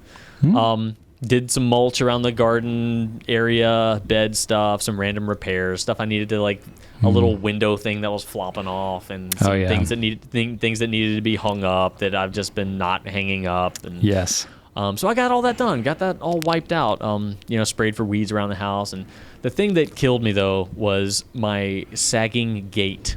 I have a gate door that is sagging, and I have to like lift it up onto the hinge every time. And I bought one of those little tension things that are supposed to fix sagging gates. That didn't do jack. I thought for sure that would help. It's not. It's the piece of wood that the hardware is attached to. That is being pulled. So I think I need to take off that whole piece of wood and reattach it, but I can't just, it doesn't need to move so much that I would need to make like new holes. Yeah. Right. Yeah. They'd be too close to the old holes. So I need to make completely new holes, and then the wood's just going to have 2 empty holes in it. It's going to look like crap. So I don't know. That upset me. Okay. I almost did the paver thing with my trash.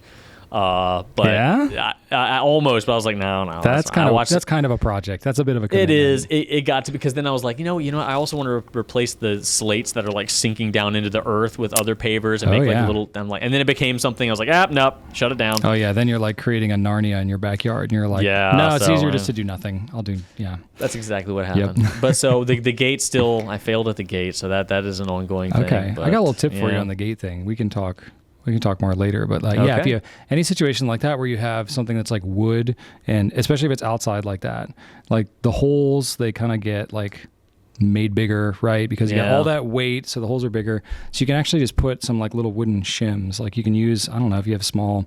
I've done that with my doors. I use toothpicks in my doors at home. Toothpicks or like a paint stir stick. Those can work well too. If it's just needs some slightly bigger, you can put that, like on the top. If it's sagging like down, you put it on the top, like on the side where you need to kind of fill the gap. Then that might be enough for the screws to be able to kind of bite into something, but also kind of pull the gate up a little bit. But yeah, it definitely works wonders on doors in the house. Like I had a pantry door was doing that, and toothpicks.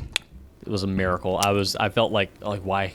If I had known about that like 6 years ago, man. Yeah, sometimes the hinges themselves can get bent a little bit too, and you got to kind of bend those back a little bit. There's all kinds of little tricks that you can do. YouTube is a great place for like those types of little hacks. For the thing about the fence door was that everything on YouTube talked about those tension bars, and that's not my problem, because that's like the most common fence thing. It's right.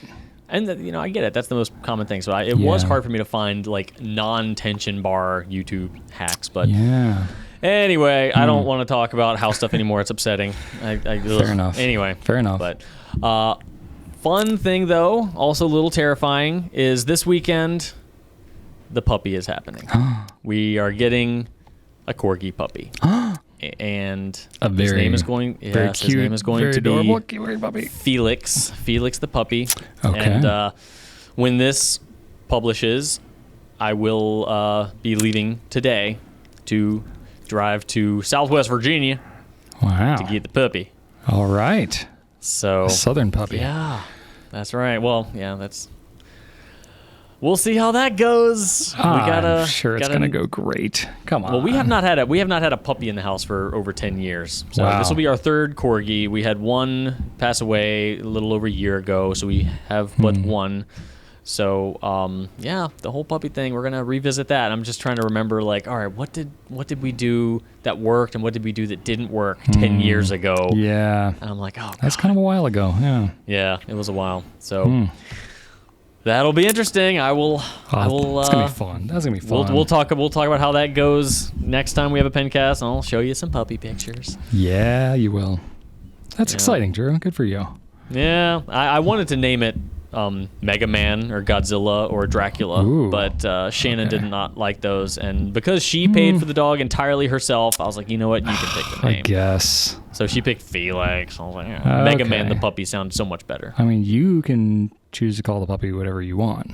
I've tried that, and she is not having that. Does she swat your nose with a newspaper when you do that? I think that might be the next step, because we were at Petco the other day, and she was getting the little dog collar printed out. You insert Okay. a little card in the thing, you boop, boop, boop, put the name in. I'm like, MEG, man, and she's just like, I feared for my life for a second. Oof. I thought that It's like be I was on like, be on the point of being funny, and it's just like making her mad. Yeah, that's not. yeah, that's not good. there's a fine line. Like, it's fun making her mad, but then when there's that physical harm I'm trying to avoid. Fair enough. Man, I feel like there's a lot of pressure. If I had to name a dog, like I haven't had my own. The only dog I had growing up that was actually like our pet and not just some stray that we were feeding for a few days before we whatever. We had one dog, but it was like a 7-year-old dog when we got her, and she already had a name. So I've actually never named a dog in my life. Well, I named the last two, so it's fair. I always thought Felix was a cat name. It sounds more like a cat. I mean, there literally is a Felix the cat, like Yeah, cartoon. I think that's probably why. Also, I'm not gonna. It's gonna be so hard for me to. I think of Felix Leiter from the James Bond series. He's like the one American guy throughout the entire series. He's the CIA guy that always shows up. He's played by a bunch of different characters, but I always think of Goldfinger when Sean Connery sees him at the side of the pool and he goes, Felix. So I'm gonna just like always want to say Felix. Oh yeah. So hey, that's fine.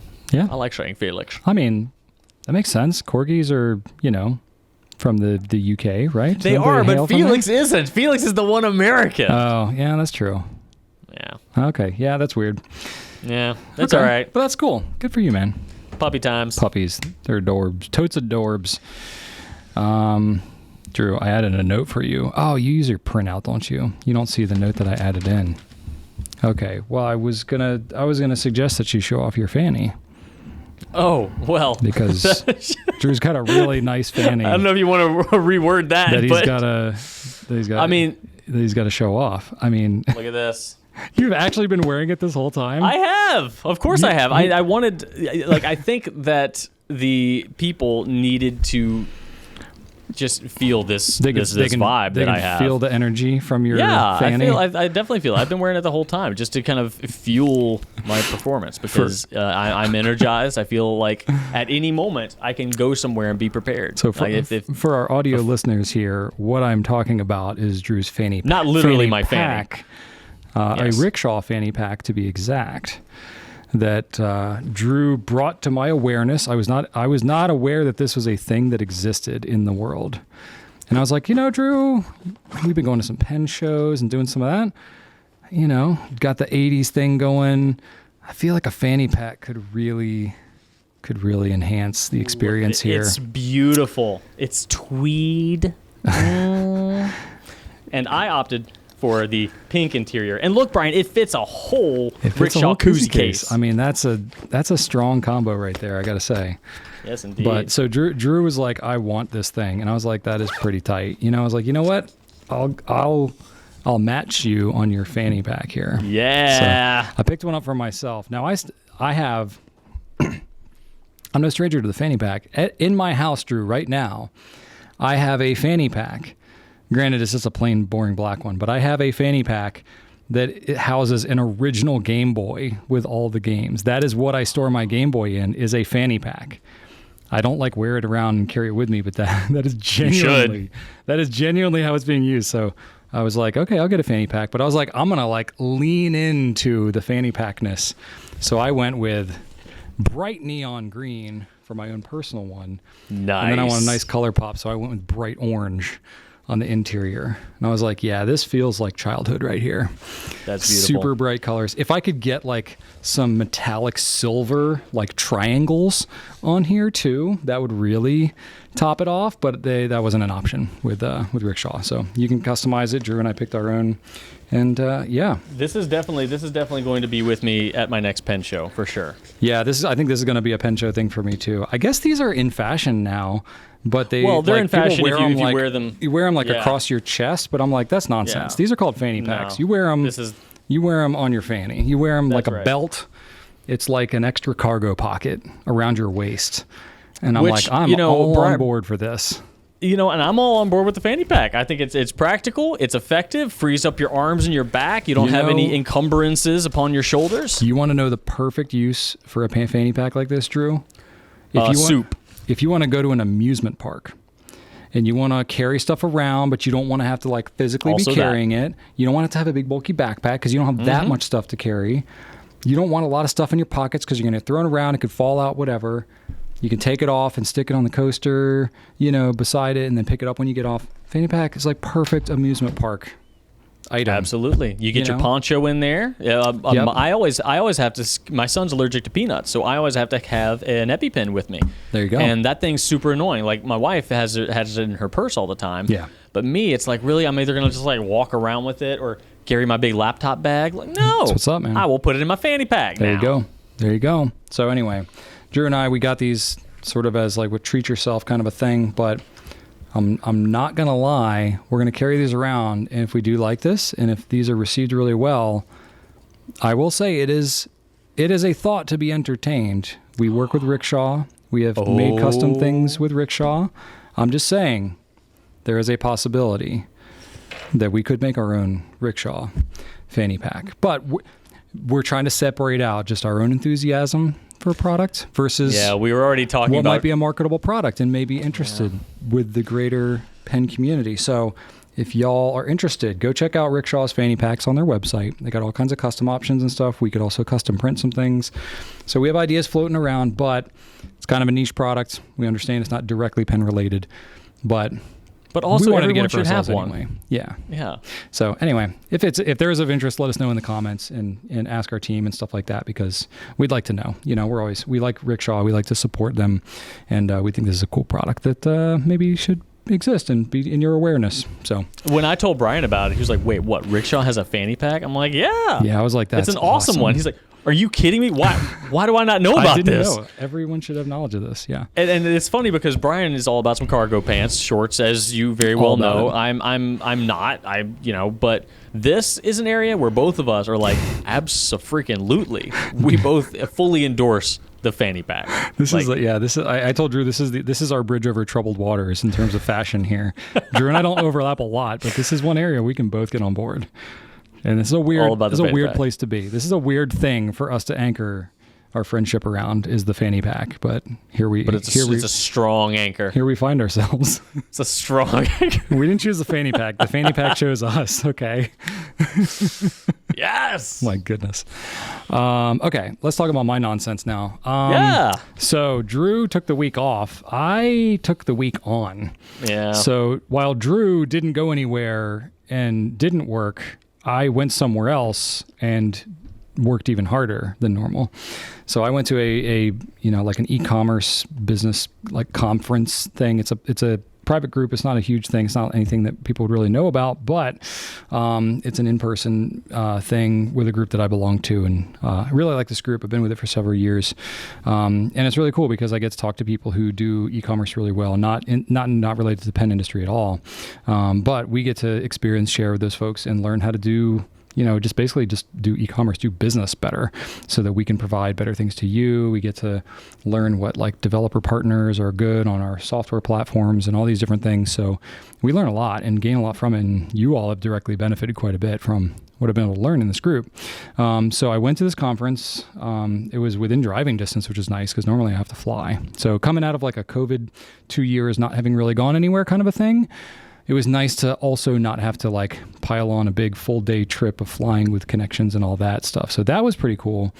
But I was around more people than I have been in one room with in 2 years. And I did definitely get back into that groove. I'm a little more extroverted anyway. So it's a kind of a comfortable place for me to be, but it was definitely like a bit of a shock when I first got in there. Like I have not been in a place where there has been like loud ambient noise where having a conversation with someone, I have to like yell over the ambient noise. That has not been an experience I've had in 2 years. So that was like, wow, this kind of feels a little weird, but I remember it obviously. But like, it was just very noticeable, like, wow, we're not in Kansas anymore kind of a thing with COVID life. Now we had COVID testing and all this kind of stuff. So everybody there was good. But still it was, it was just, it was cool. It was cool to be back at that place. Like, wow, it feels like there's some sense of normalcy again. But it was really cool. So basically my whole week was, going to like sessions, listening to people talk, and then pretty much networking and talking to people about the ins and outs of potentially any aspect of our business and what we do relating to, shipping integration software and social media platforms and, literally could just be any of these aspects. So did anybody convince you? Yeah. Did anybody convince you that selling fountain pens online was not a smart thing to do?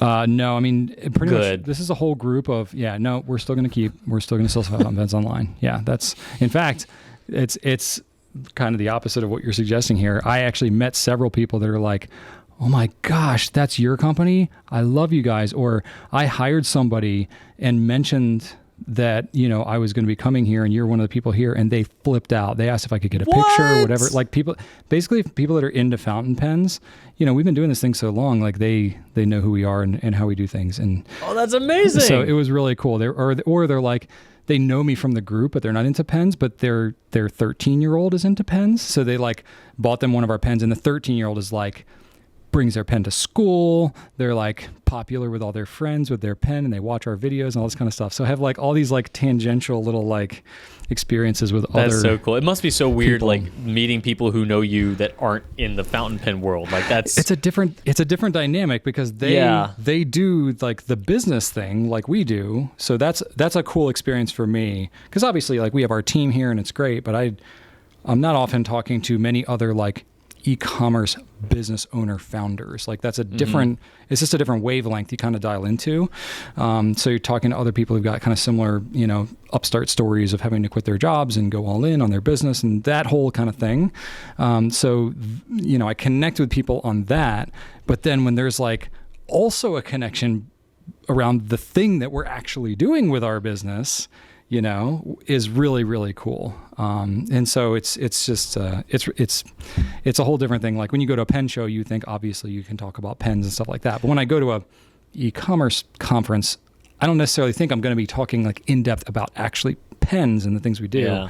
So it's always cool when it's like a whole extra layer of, connection that I get to make with people, but, it's really cool. So definitely just made me appreciate just what we were doing here and the pen community as a whole. It's so cool because not everybody has a community of people that are into the products that they're selling. So sometimes it's they just have to do things differently, and they're just running ads all the time. They don't have, a engaged community of people that are leaving comments and talking and meeting up in person, like these types of things. That's pretty special. And just so I always come away from an experience like that just super appreciating our community and just what we do and our team and everything. It's really cool. So good perspective building. But basically my time while I'm at this conference, because I'm away from my family, I'm away from the team, and I'm there representing our company. I'm like, I got to make connections with people. I mean, I've had things like this where I've pulled things away before that have made like huge differences into like different aspects of things, whether it's a shipping related thing or some social media thing I wasn't aware of.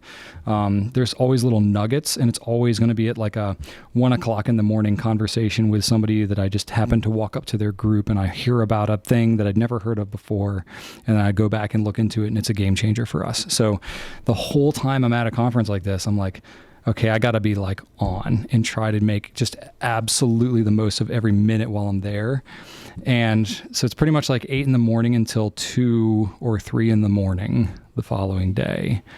I am just talking and networking and absorbing and thinking through every aspect of our business. And I came away on Thursday when I got back, and I crashed. Like I was a waste of a human on Thursday because I had not done this in a while, and there were so many people there, and I talked to so many different people that I just kind of collapsed.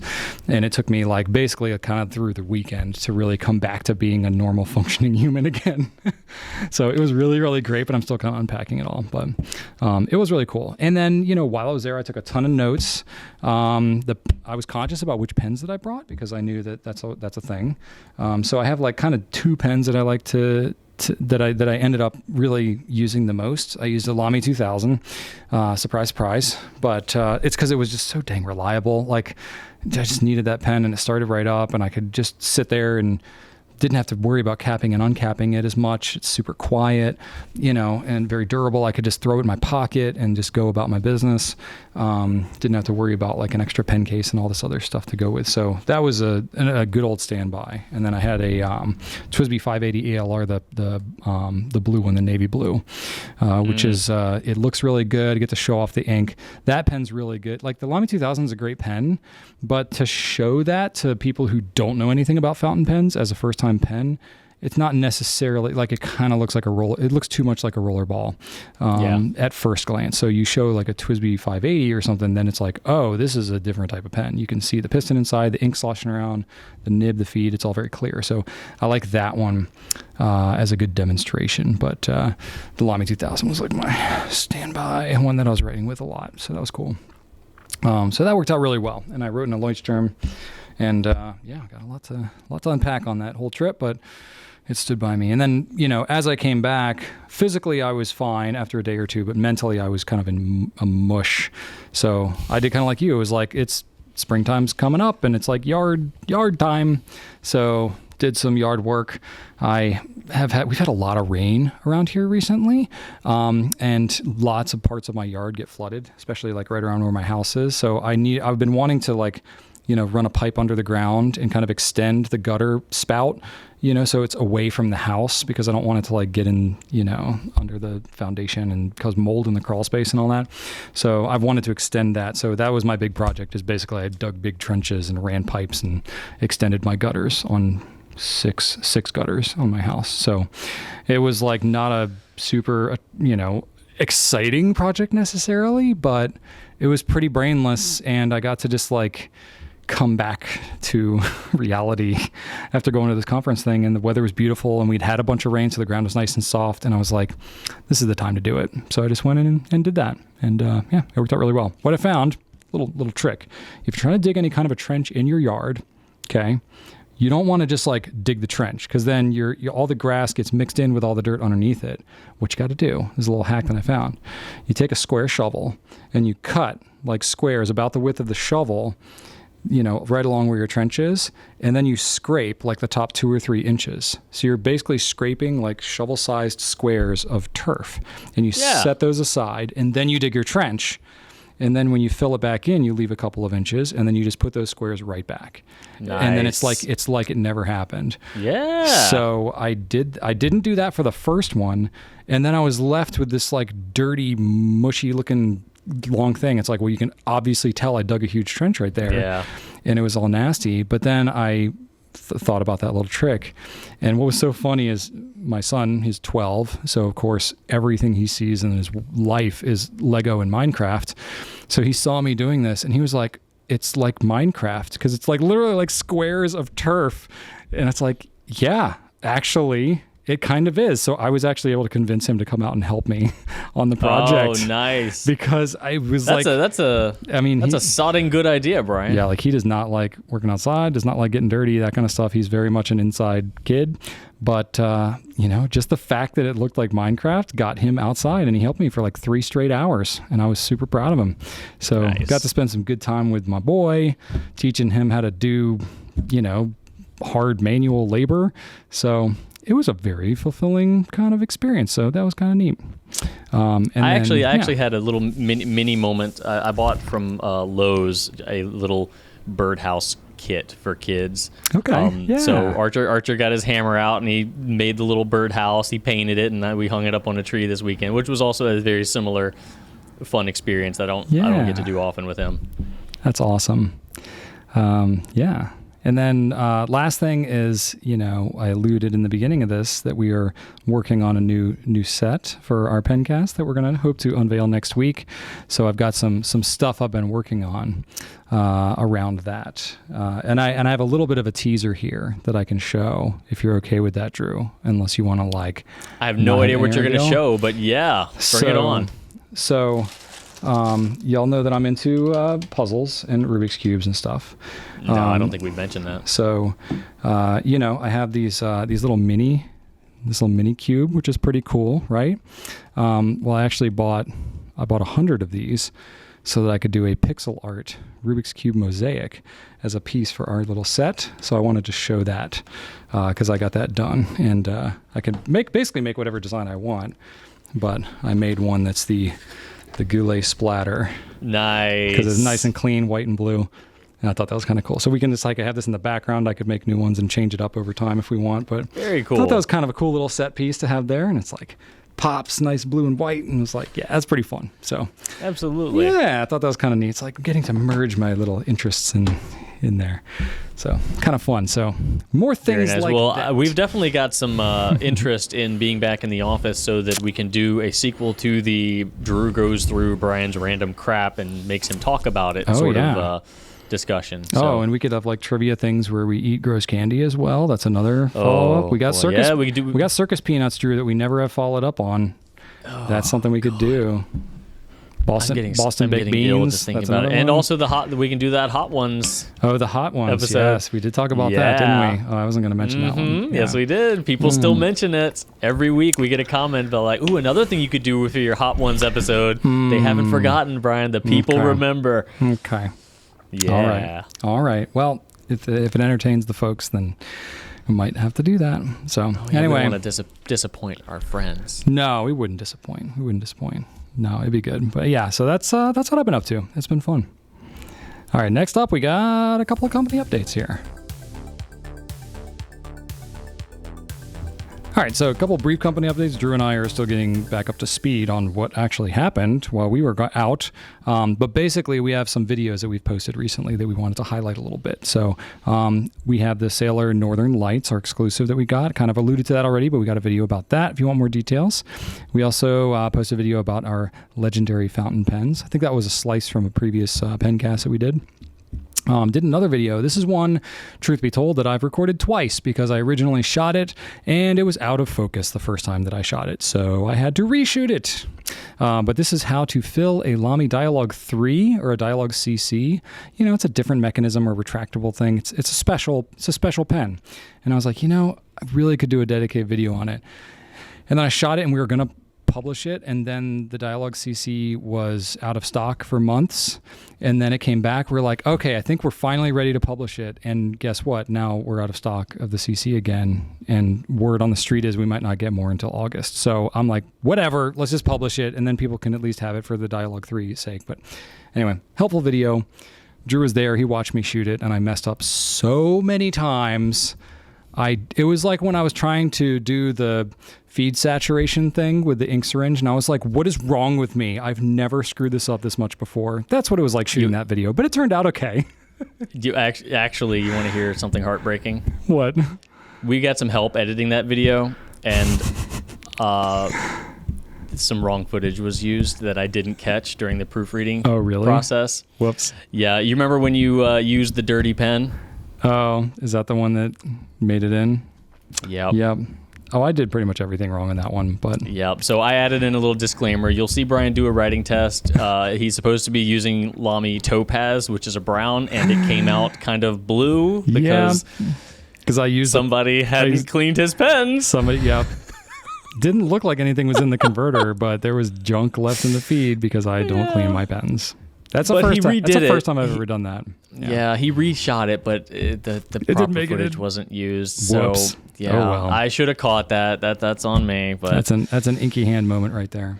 Yeah. And then we have another video about consistently inconsistent pen parts. You might recall that from a previous pencast as well. So we're trying to keep the video thing pumping out and doing a good job of that. Well, no, the slice. That was the name of the last episode. The consistently inconsistent. We don't have a slice on that one? I thought we did. No, okay. That's right. Okay, cool. Well, we will. Eventually. From that one at some point.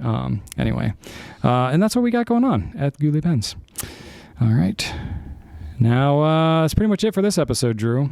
This was a good one. And it's good to be back. I can't wait to be sitting next to you, letting you feel all my natural body heat. Yep. Oh, no. I'm sitting on a little callback here. I'm sitting on my little pillow. Oh, the butt pillow. Without my butt pillow. This is as low as this microphone goes. So this is where I would be. I look like a child shooting this video. So I have to sit on a booster pillow because my legs are disproportionately long and my torso is disproportionately short. And Drew thinks it's hilarious. And I sweat a butt lot. pillow. So this pillow is so swampy right now. It is disgusting. I actually I feel don't know moisture why. in the pillow. Why are we talking about this? We're punishing the turkey hammock people. No, it's a reward. It's a callback to a previous episode. We've already talked about him. But I anyway. know. Just I know. wait for more nuggets like this for the in-person experience when we do the Pencast together again. Okay. It'll be good. Okay. But we want to thank you for watching. Why? I don't know, but you do. So thank you. Please leave us feedback about how we're doing. Ask us questions because that's how we keep doing this thing. Check out gouletpens.com. Got lots of good pen information there. If you're an audio listener, you want to email us. It's pencast@gouletpens.com. And my random fun fact, since it's springtime, and Drew, you've seen so many bees buzzing around the trees outside your office There's there. so many bees out there right now. Little fun fact, honeybees are more likely to swarm during the spring. They swarm as a way to start new colonies from successful ones, because that's how they spread around. Surprisingly, swarming honeybees are very docile and the most friendly that they will be all year. So even though they may look menacing, they got other things going on. They got better things to worry about than you, so just let them do their thing, man. Yeah, bees are delightful. It's all good, yeah. Now, yellow jackets, on the other hand. Yellow jackets are the Brian worst. has some feelings about yellow jackets. Yellow jackets are the worst. They don't really do any good for the world. They spread a nominal amount of pollen, but bees do so much sadness. more. Yeah, they kill bees. They steal food from other animals. They sting things with reckless abandon. They're just awful. They're just awful. They're like mosquitoes. They don't really do any good. They're parasites. All right. I hate them. Yeah. We need to go. Okay, we can end this. Whew, you got me all fired out there right at the end. I know. I'm sorry. I shouldn't have mentioned. No, I mean literally. That's like as it's getting warmer again. I'm like, oh, daggone it! Freaking yellow jackets Brian's are going to be around nemesis. again. Like Urushi and yellow jackets, Brian. Really, just it's a keep thing. them away. It's a thing. If Namiki came out with a Urushi pen that was yellow jacket themed, I don't even think I would carry it. I think I would just be like, I don't even want to promote this as a thing. No, I'm just kidding. I'm sure it'd be beautiful. All right, you got a fun fact? That was my fun fact about the honeybees. Oh, that was okay. Great. Yeah, honeybees Great. are Wonderful. Cool. Leave them alone. All right. Thanks for watching, everybody, and right on.